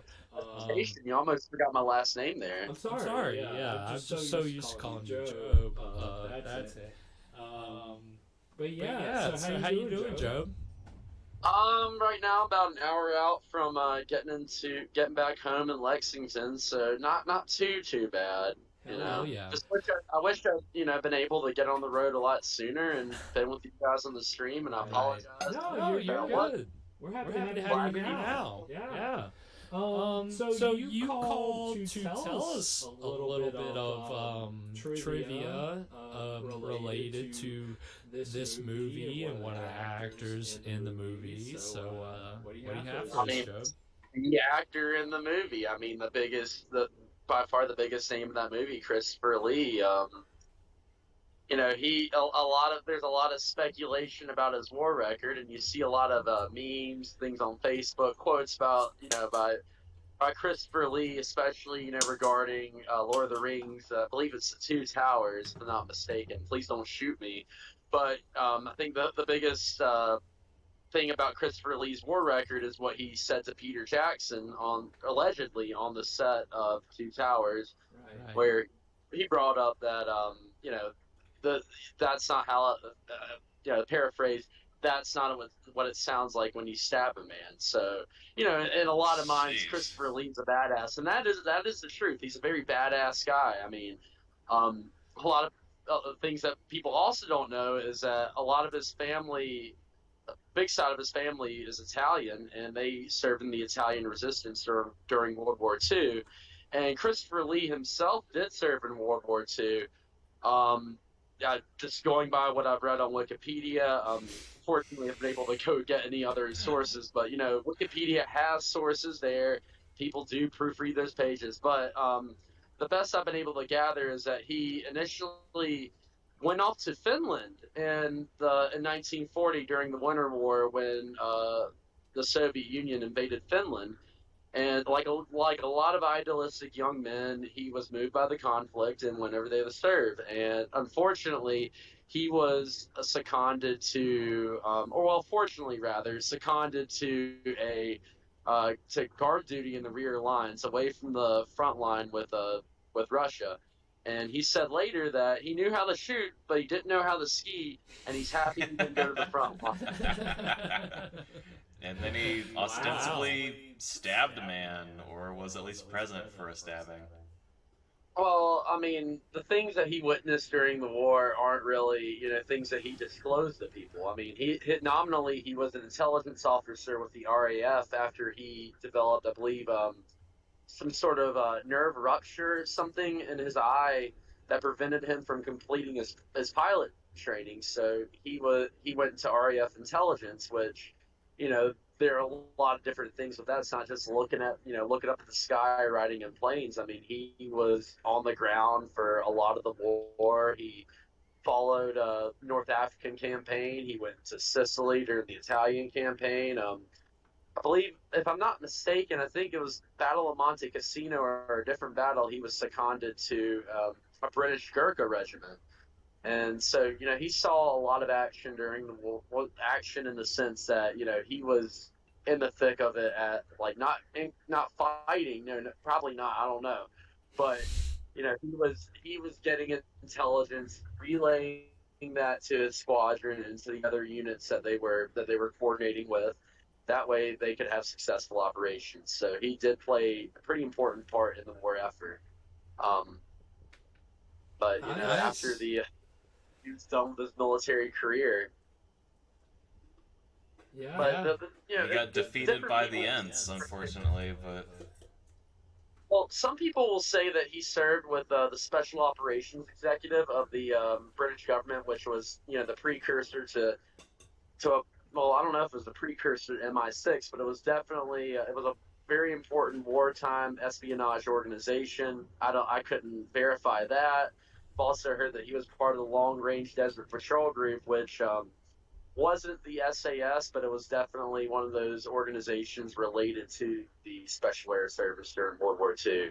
But there's not he never really talked about his war record aside from a few things. I believe in one commentary he said, "I served in Special Forces and we'll leave it at that." So, a lot of his war record you can leave up to the imagination. Yeah. So, Joe, without giving any spoilers, because I haven't seen this movie, but what do you think of City of the Dead? Well, I have not watched the movie as an adult. My most vivid recollection of watching City of the Dead comes from watching it on the internet, on dial-up, in the late 90s, early 2000s with Garrett, my dad. And so, I have not admittedly gone back and watched the film to develop an opinion, but I think it's definitely, I consider it an interesting concept. I mean, it's exploring the whole satanic beliefs, there was a whole satanic panic at that time that was starting to develop. So, it's delving into these themes that are kind of deviant to normal kind of Christian norms within film. And that's what gets people's attention, is things that aren't to the norms. So I think that very much so it's a compelling film. It gets your attention. It's very much separate from other, maybe not necessarily other horror films, but I definitely think it could be considered in a league of its own. I like it. I like the assessment. I 100% agree. I'll be honest. Do what? That was a crappy assessment. It's one I'm making literally on the fly at 7 miles an hour. Well, that's what the show is all about. It's all about improv. So you're killing it. Well, Joe, that information was great. Thank you so much. I hope that the rest of your drive is uneventful and safe. And do you have any parting words for us? Parting words. No, not really. I just envy you. I wish I was there. I really do. By the time I get there, everything's gonna be over. But you know, I Well, wish you the got best. to be on the show. We're happy to have you. So. And I would also like to thank all of our viewers, you know, people who are tuning in. Like, this is the inaugural episode, so your support is greatly appreciated. Absolutely. Garrett, I'm going to go ahead and pop off now, but thank right. you for giving me your time. Hell yeah, Joe. Thank you for giving us your time. Thank you, Joe. No, thank you. All right. Hell yeah, Joe. All right. Well, that was my brother Joe. Wait, we can curse? Yeah, you can curse. Yeah, okay, curse well, all you want. Bye-bye. Okay. Bye, Joe. It's like pirate radio. You can say whatever you want. Yeah, say whatever you want. I don't care. All right. Well, that was Joe. And he'll be joining us for future episodes. And so we're gonna get back in the movie. Yeah, Fresh Record. You're gonna say whatever the hell you want. You could, yeah. I can't remember how the rest of that goes. But we're gonna get back into the City of the Dead. Stay tuned for an important announcement at the very end of the film, or when the movie's over. And Evan, anything before we get back into the movie? Anything you're looking for? Any commentary? I want to see some more of the caves. I like the cave under the hotel. That was cool. Well, sir, you're in luck. All right. All right. Let's get right back into the exciting conclusion of City of the Dead. Goodbye, Miss Russell. Dramatic zoom. Yeah, it's Nan's luggage, all right. As far as I know, it's unique. I gave it to her. Where did you get it? The servant at the inn gave it to me. It was strange. I don't think she wanted Mrs. Newless to know I had it. Mrs. Newless? She runs the inn. Why did you come here, Miss Russell? I found this. Professor Driscoll's notepaper. I found it in the pages of a book I lent your sister on her first evening in Whitewood. When she didn't return it, I went to the hotel. What was the book? An old book. Book about witchcraft. She didn't last very long, did she? No. One night. She didn't even make it a night. Sometimes I almost think I live with And I want to kind of get into that. Probably better to save it until the movie's over, but that whole idea of getting rid of your main character, there's something evil about like in the middle of the movie, was very popular that year. Huh. I.e. Psycho. But I'll save that. Nights like Candlemas Eve? What do you know about Candlemas Eve? It's in one of Nan's books.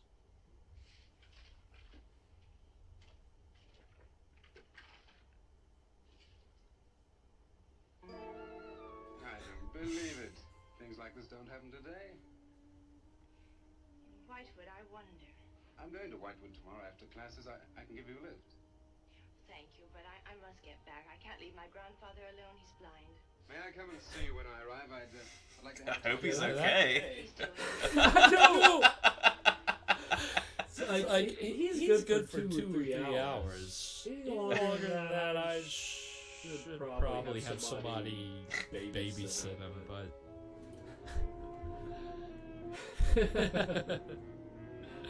Fresh said, got him.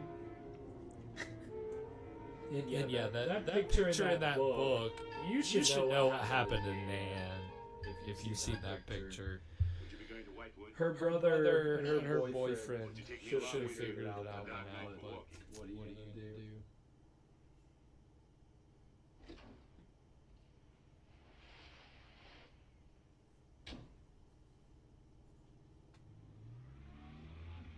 You're the Reverend Russell's granddaughter, aren't you? Yes, how did you know? I know a great deal about Whitewood. Have you ever been there? Now and then. Never seen you. To see me is a special privilege. It's reserved for a chosen few. Because I'm a witch! We'll soon be at Whitewood now.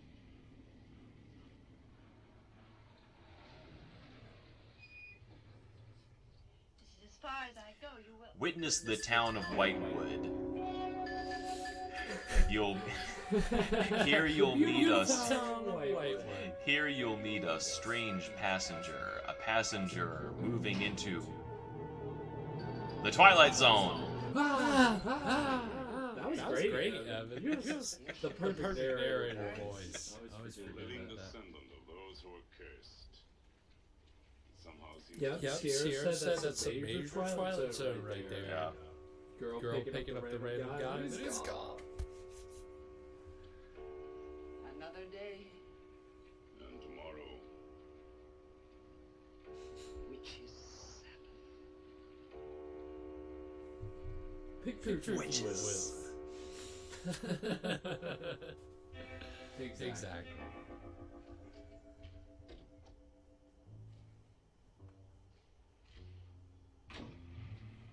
Ooh, listen to that bass.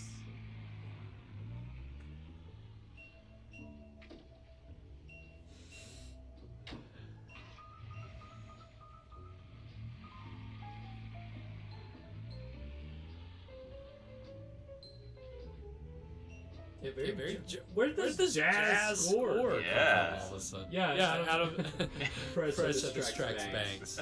Distract Banks. It does. Well, this They're back at the gas station. Which way to Wamport Road? Straight ahead. Walking the road, you see a sign, turn left. You heading for Whitewood? I am. Many people head this way? Not many. Is this the only way in and out of the town? In this direction, yep. You wouldn't remember by any chance a pretty girl in a convertible about a month ago? Barlow girl. Read about her in the papers. Never seen her again. Told the police. there's your sign. Right. I agree, Sierra.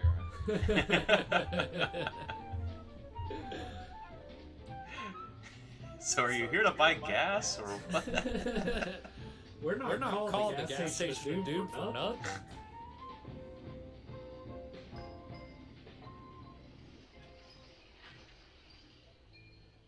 Could you tell me the way to Whitewood, please? Another one. Straight ahead. Walking the road, see a sign, Wamport. This character exists just to give directions. I'm here for like just this one purpose. Okay, fine. Thanks very much. I'm directions guy. Yeah, this character could have been replaced by a sign.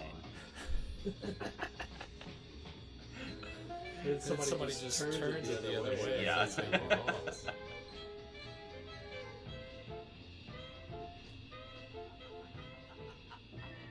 Whoa.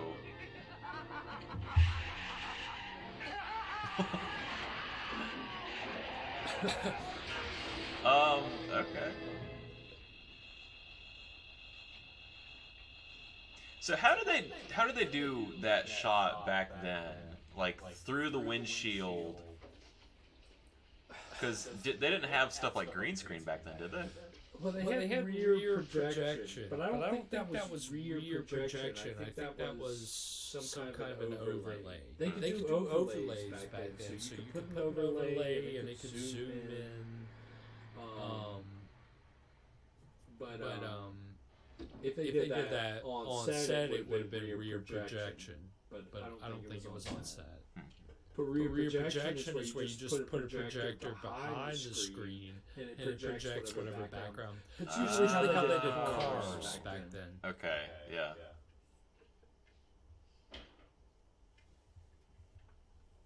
Good evening. Good evening. I'd like a room, please. The inn is closing. I'll only be here a few days. But the inn is closing. When? In 2 days. If you don't mind, I'd like to stay until then. Awfully specific. Could I have the same room my sister had? Still available, isn't it? Yes, it's available. Dun dun dun. You told the police that my sister checked out. You are mistaken, Mr. Barlow. I told them that on the morning of February 2nd, I went to her room and found it empty, her bed not slept in, her luggage and car gone, and her bill unpaid. Well, you can put the charges on mine. When was the last time you saw her? On the evening of February 1st. It was shortly before midnight. She'd been in the lobby here dancing with some of the guests. She seemed to be enjoying herself. Did any particular guest pay a special attention to her? And not that I noticed. Your sister kept very much to herself. You know why she came to Whitewood? It is not my habit to inquire into people's private business. Would the fact that she was investigating witchcraft have antagonized anyone in the village? Hardly. There have been other students here, you know. Besides, your sister was a very agreeable and likable young woman. Have you any idea where she might have gone? None. Thank you. Now, may I see the room? As you wish. It is this way.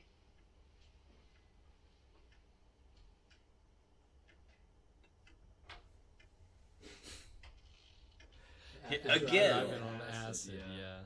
I agree with that. Sorry. What were you saying? He comes around the corner again. Well, they already had the camera there, so you just get that shot a couple times. You just slice it in throughout the movie. Yeah, he'll be wearing lingerie to Sierra. That's good. That's a good one. That's I good. like that.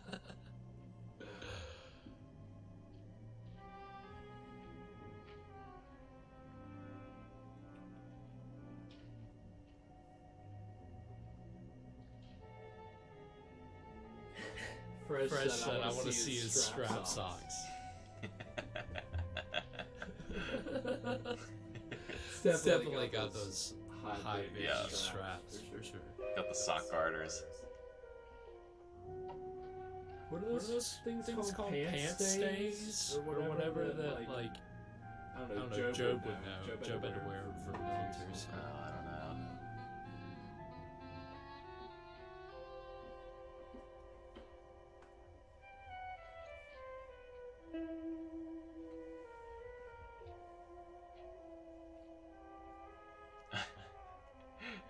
It's the same shot.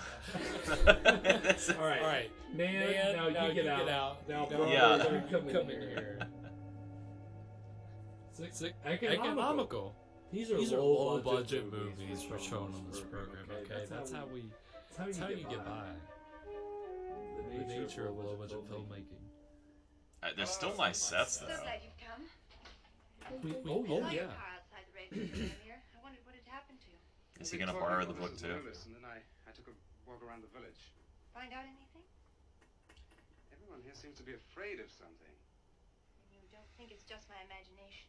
I don't know. Who's to say where imagination ends and truth begins? It's nothing tangible. It's just the way they look at you. I felt it too. May I see the book that Nan borrowed? Yes, I put a marker between the pages where she must have stopped reading. Just sit down and I'll tell my grandfather you're here. Thank you.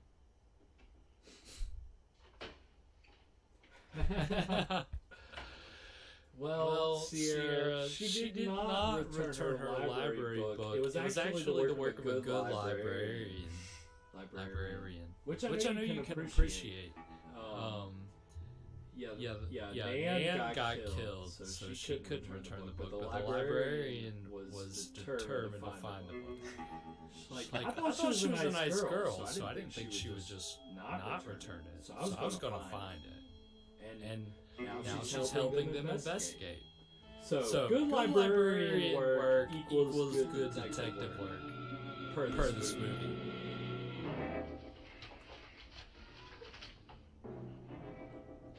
I warned you, Lucky. What did I tell you about writing?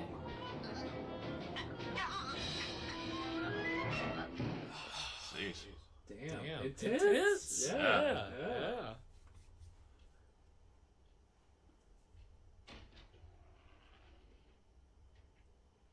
I love that shot. Yeah, that's pretty good.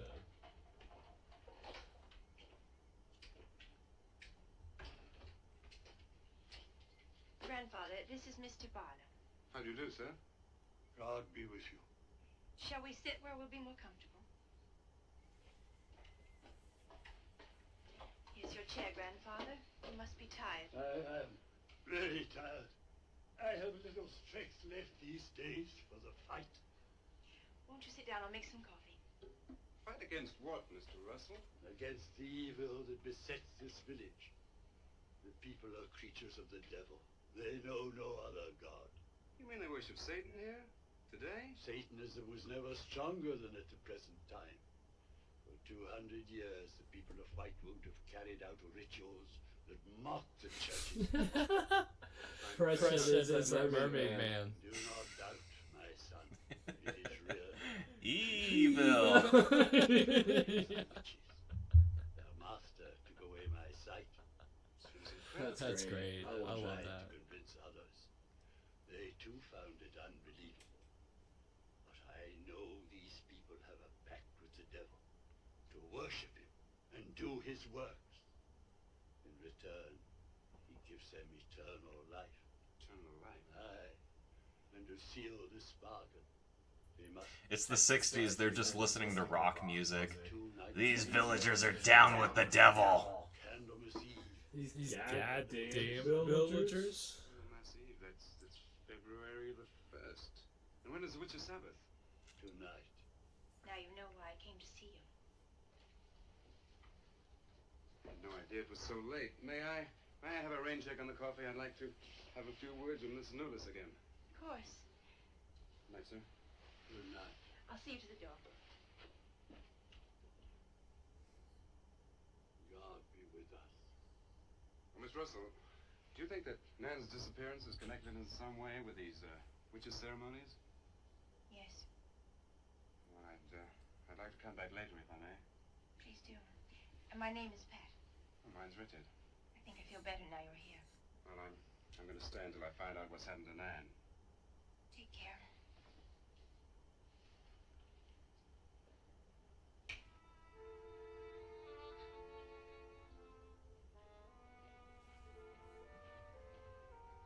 Now drink your coffee before it gets cold. You must not see that young man again tonight. Why not? The devil comes in many disguises. I'll get you a spoon. Get you. Father, there's a bird in the drawer. It's got an arrow through it. Go and look on the front door.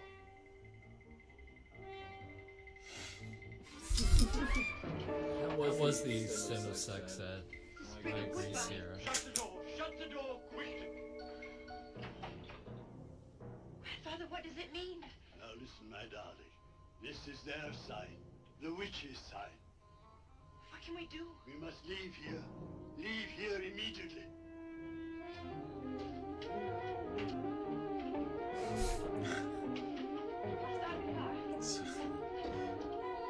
Shut the door quick. No, wait, we have to leave. Batman, like a television show. Something's wrong. I can't see the car anyway. I don't know how to get in there. Barlow! Hold Barlow!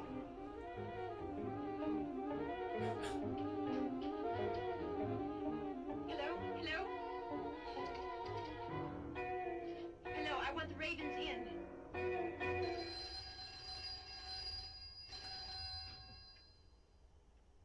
Yes, Mrs. Nulis. Mr. Barnes? Yeah, what has Larry got himself into now?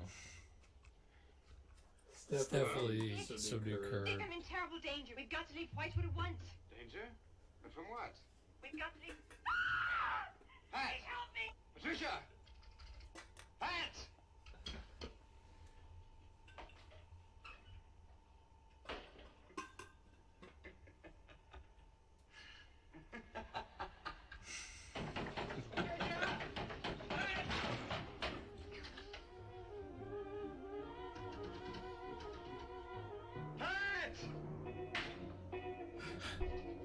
Be more obvious. Yeah. Mr. Russell, are you there? The echo on the laugh. That's how you know she's from the underworld. What's happened, Mr. Russell? The witches. The witches. Have Patricia. Destroy them. Mr. Russell, how? The shadow of the cross. Use the cross. I adjure thee, O creatures of salt, by the living God. Dead. Rip.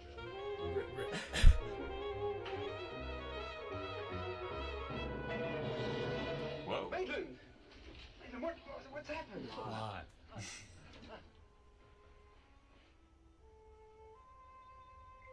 Like that shot. Yeah, that's pretty good. Ooh, look, it's gonna crane down. Yeah. It's a good one. Does that count as a Dutch angle? It's a little tilted.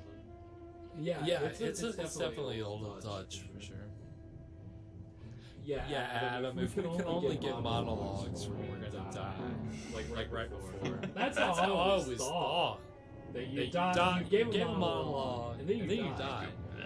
But apparently that's not how it works. Unfortunately. Oh, he's got a gun.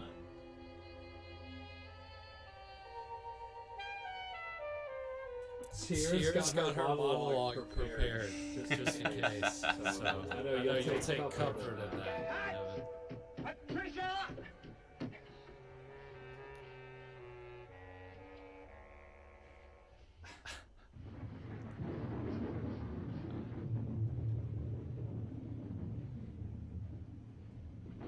Shit.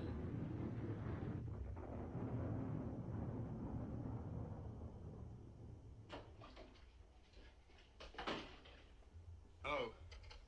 Hello, operator?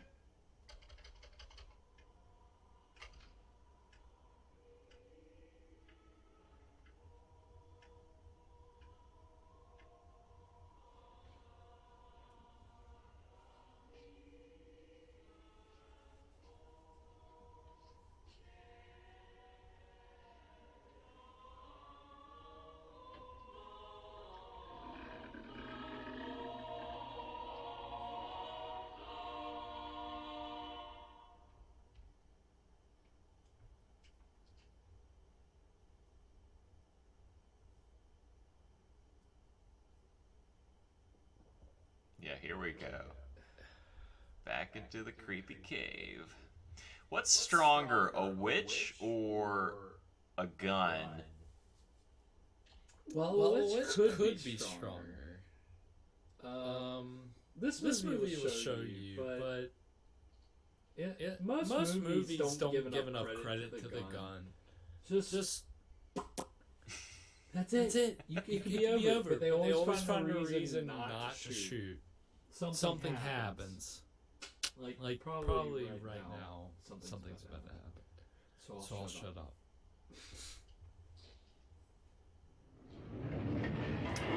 Oh, that automatic door. Forgot about that.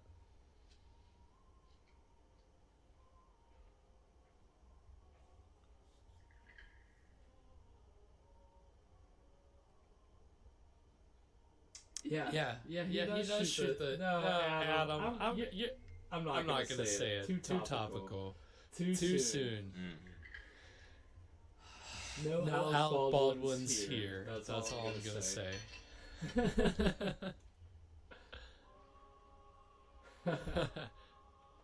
Accept it. Yeah, fine. It's fine. I said Alec Baldwin. That's enough of an acknowledgement. That was a huge spider. Did you see that? No, I didn't see the spider. I saw the spider's web. I didn't know there was a spider. That's cool. See, you're seeing stuff I've never noticed. Ooh.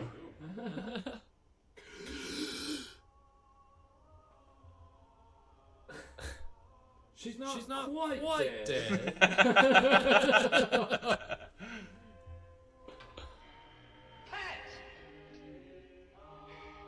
We've been waiting. Dick, he's the dead who killed Nan.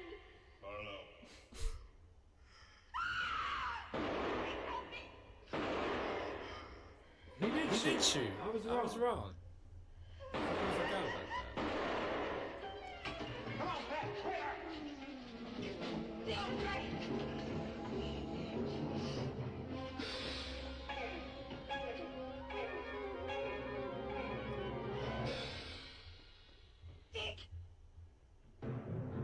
Well, Oh shit! That's a great shot. Yeah, that was pretty good. That was pretty good.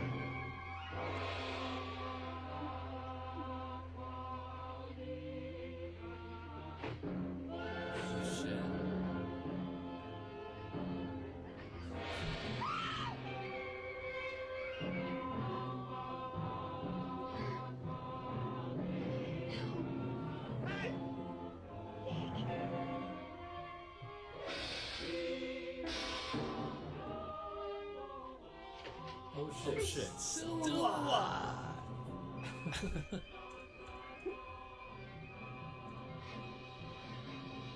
Is this guy gonna save the day? He's every last ounce of life I have in my body. Take out this whole town. Fucking witches.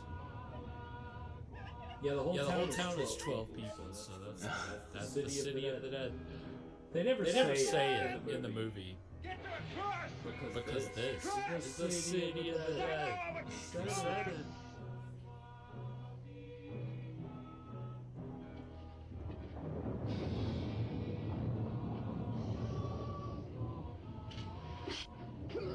Jeez. Oh my gosh.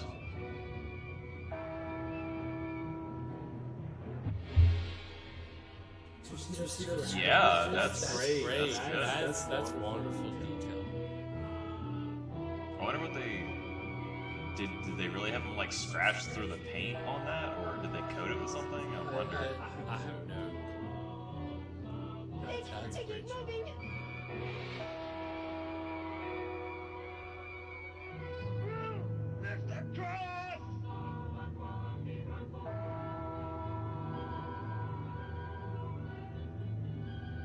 Quick.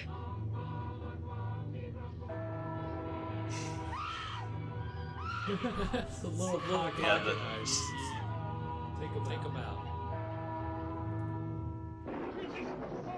I'm jersey by the living God!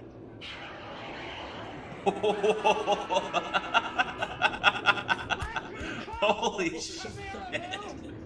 Get the shadow on him. We must finish the sacrifice.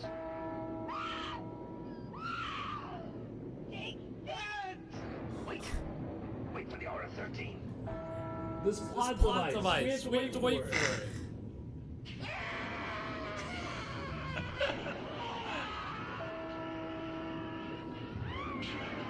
That looked great.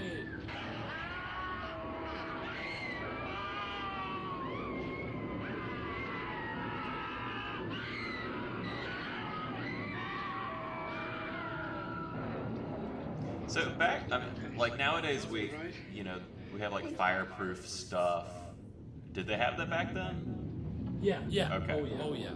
So they weren't just like lighting people No. on fire. You got these cloaks on. You don't need any kind of fireproof anything. You'll be fine. You'll live. Get a scarlet settled with Mrs. Lewis. Get her.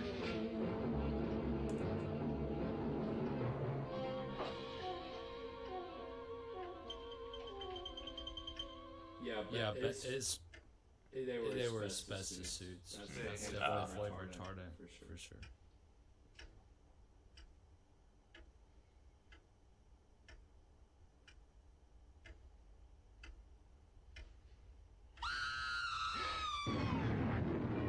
Ooh.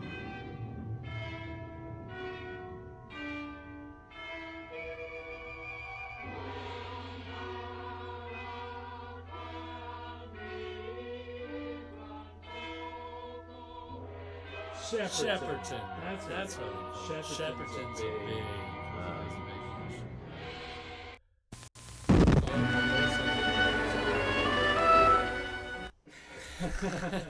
Wrong button. All right. Well, that's the movie. City of the Dead. All right. Okay. So Evan, what's your verdict? Okay. It's ending. It seemed to wrap up pretty quick, but they usually do. Yeah, it wasn't bad. So Nan definitely died. Yeah, I wasn't sure if they were gonna do some kind of fake out, bring her back, but nah, it's a little weird killing off your main character halfway through the movie. Okay. I'm really happy you brought that up because that's a psycho connection. So it's really weird. This movie came out the same year that Psycho did.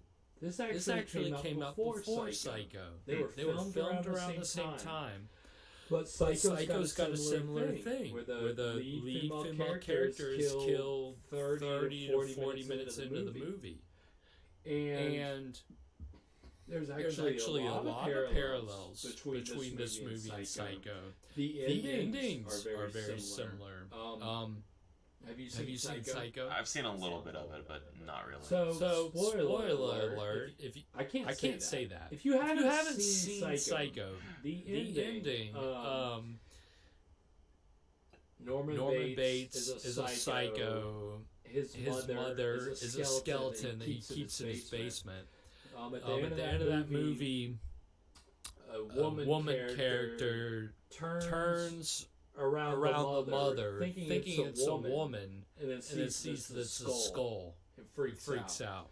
So this movie, that ending is kind of similar when he turns around Elizabeth Selma, she's all burned, and everybody's like, so there's that's a similarity with the ending, and then the similarity with the lead character being killed off when it was. Now, fresh. I wouldn't say that Psycho ripped this movie off. I think that might be a little presumptuous of me to say. But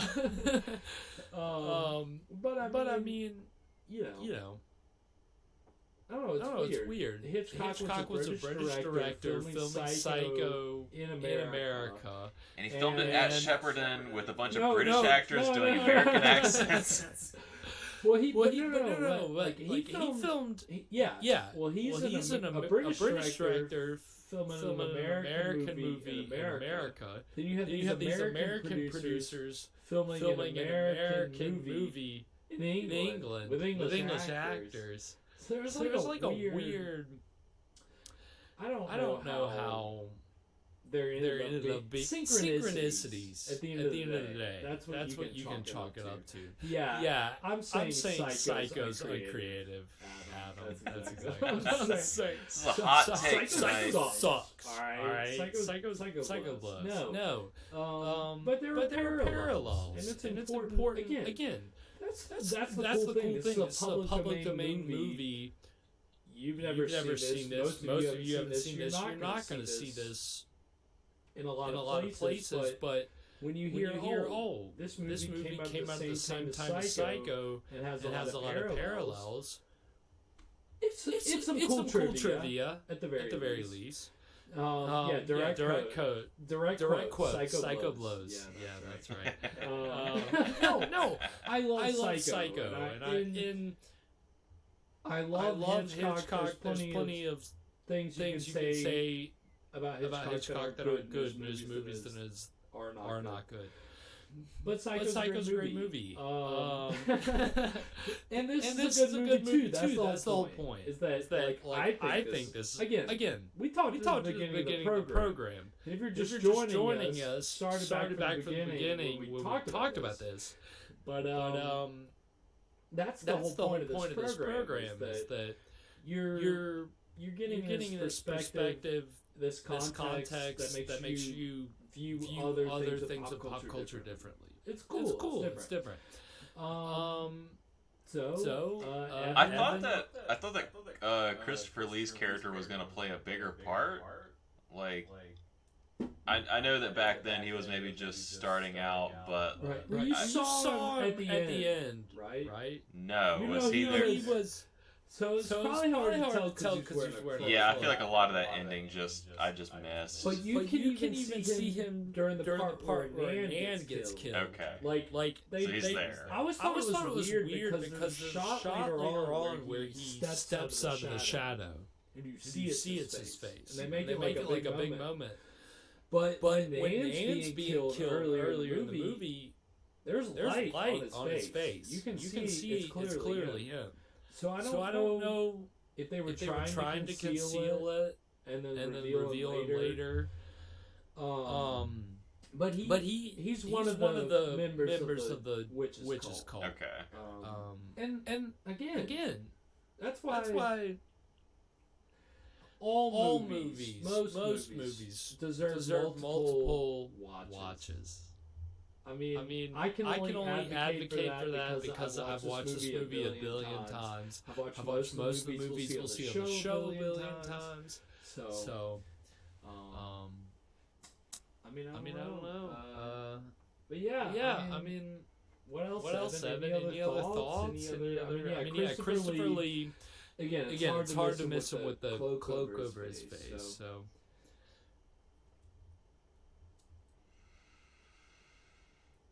I mean, I don't know. It sure was a movie.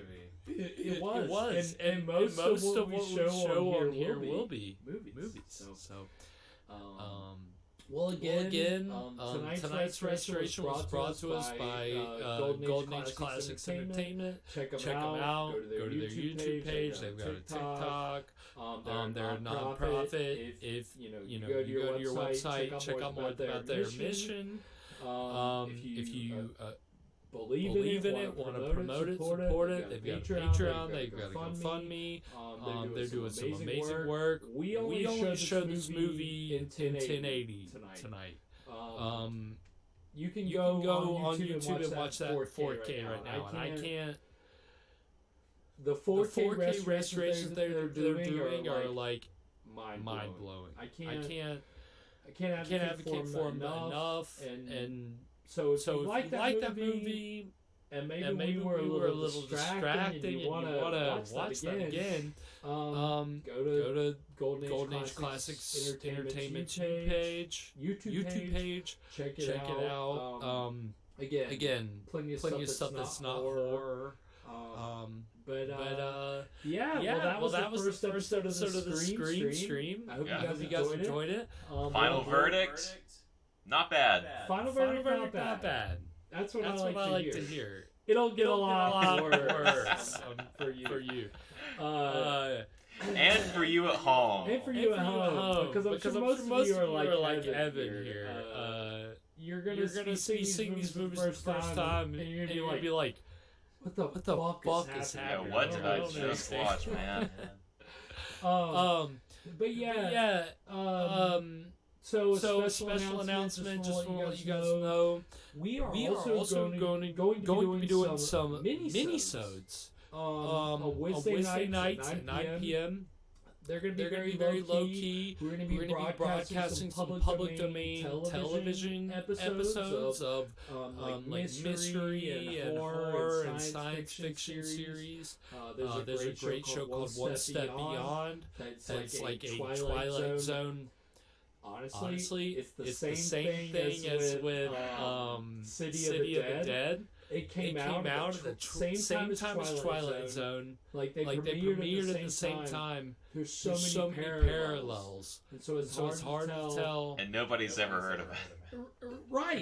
Because it's in the public domain. It's obscure. So that's the beauty of the show is that we can enlighten you to that. But on Wednesdays at 9 p.m. Eastern, we will be showing episodes of One Step Beyond. They're 30-minute episodes. They'll probably be hour-long streams. Completely a rip-off. Yeah, everything's a rip-off. Everything that you know and love that's iconic is a rip-off from something in the public domain. Disney. Just case in point. All their fairy tales, they're ripping off from public domain stories. Public domain. I'm here to advocate. This show is all about advocating for public domain. But we'll be having the mini-sodes on Wednesday nights, so please join us for that.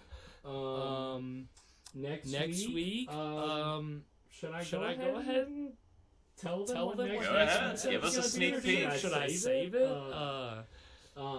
Give us a little sneak peek. I'll go ahead and tell you. So next week's episode is going to be a Bela Lugosi movie. We have to. We have so many of his, so we might as well get him up front. It's a little movie called Voodoo Man. It's good. It's good. I actually didn't watch it for the first time until a couple years ago. It's actually good. I like it a lot. I mean, good. Relative. Everything's relative. Right.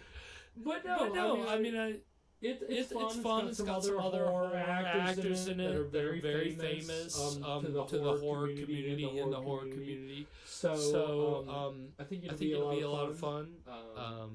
So join us next Friday for that. If you don't join us for the mini-sode. Evan, anything else before we go? I think that's it. Sign us out. All right. Well, thank you guys. Thank you, Goblins Ghouls, for joining us for this. Joining us for the Scream Stream. I'm Spakenstein. That's Evan. And we'll see you guys next week. Bye. Good night, America.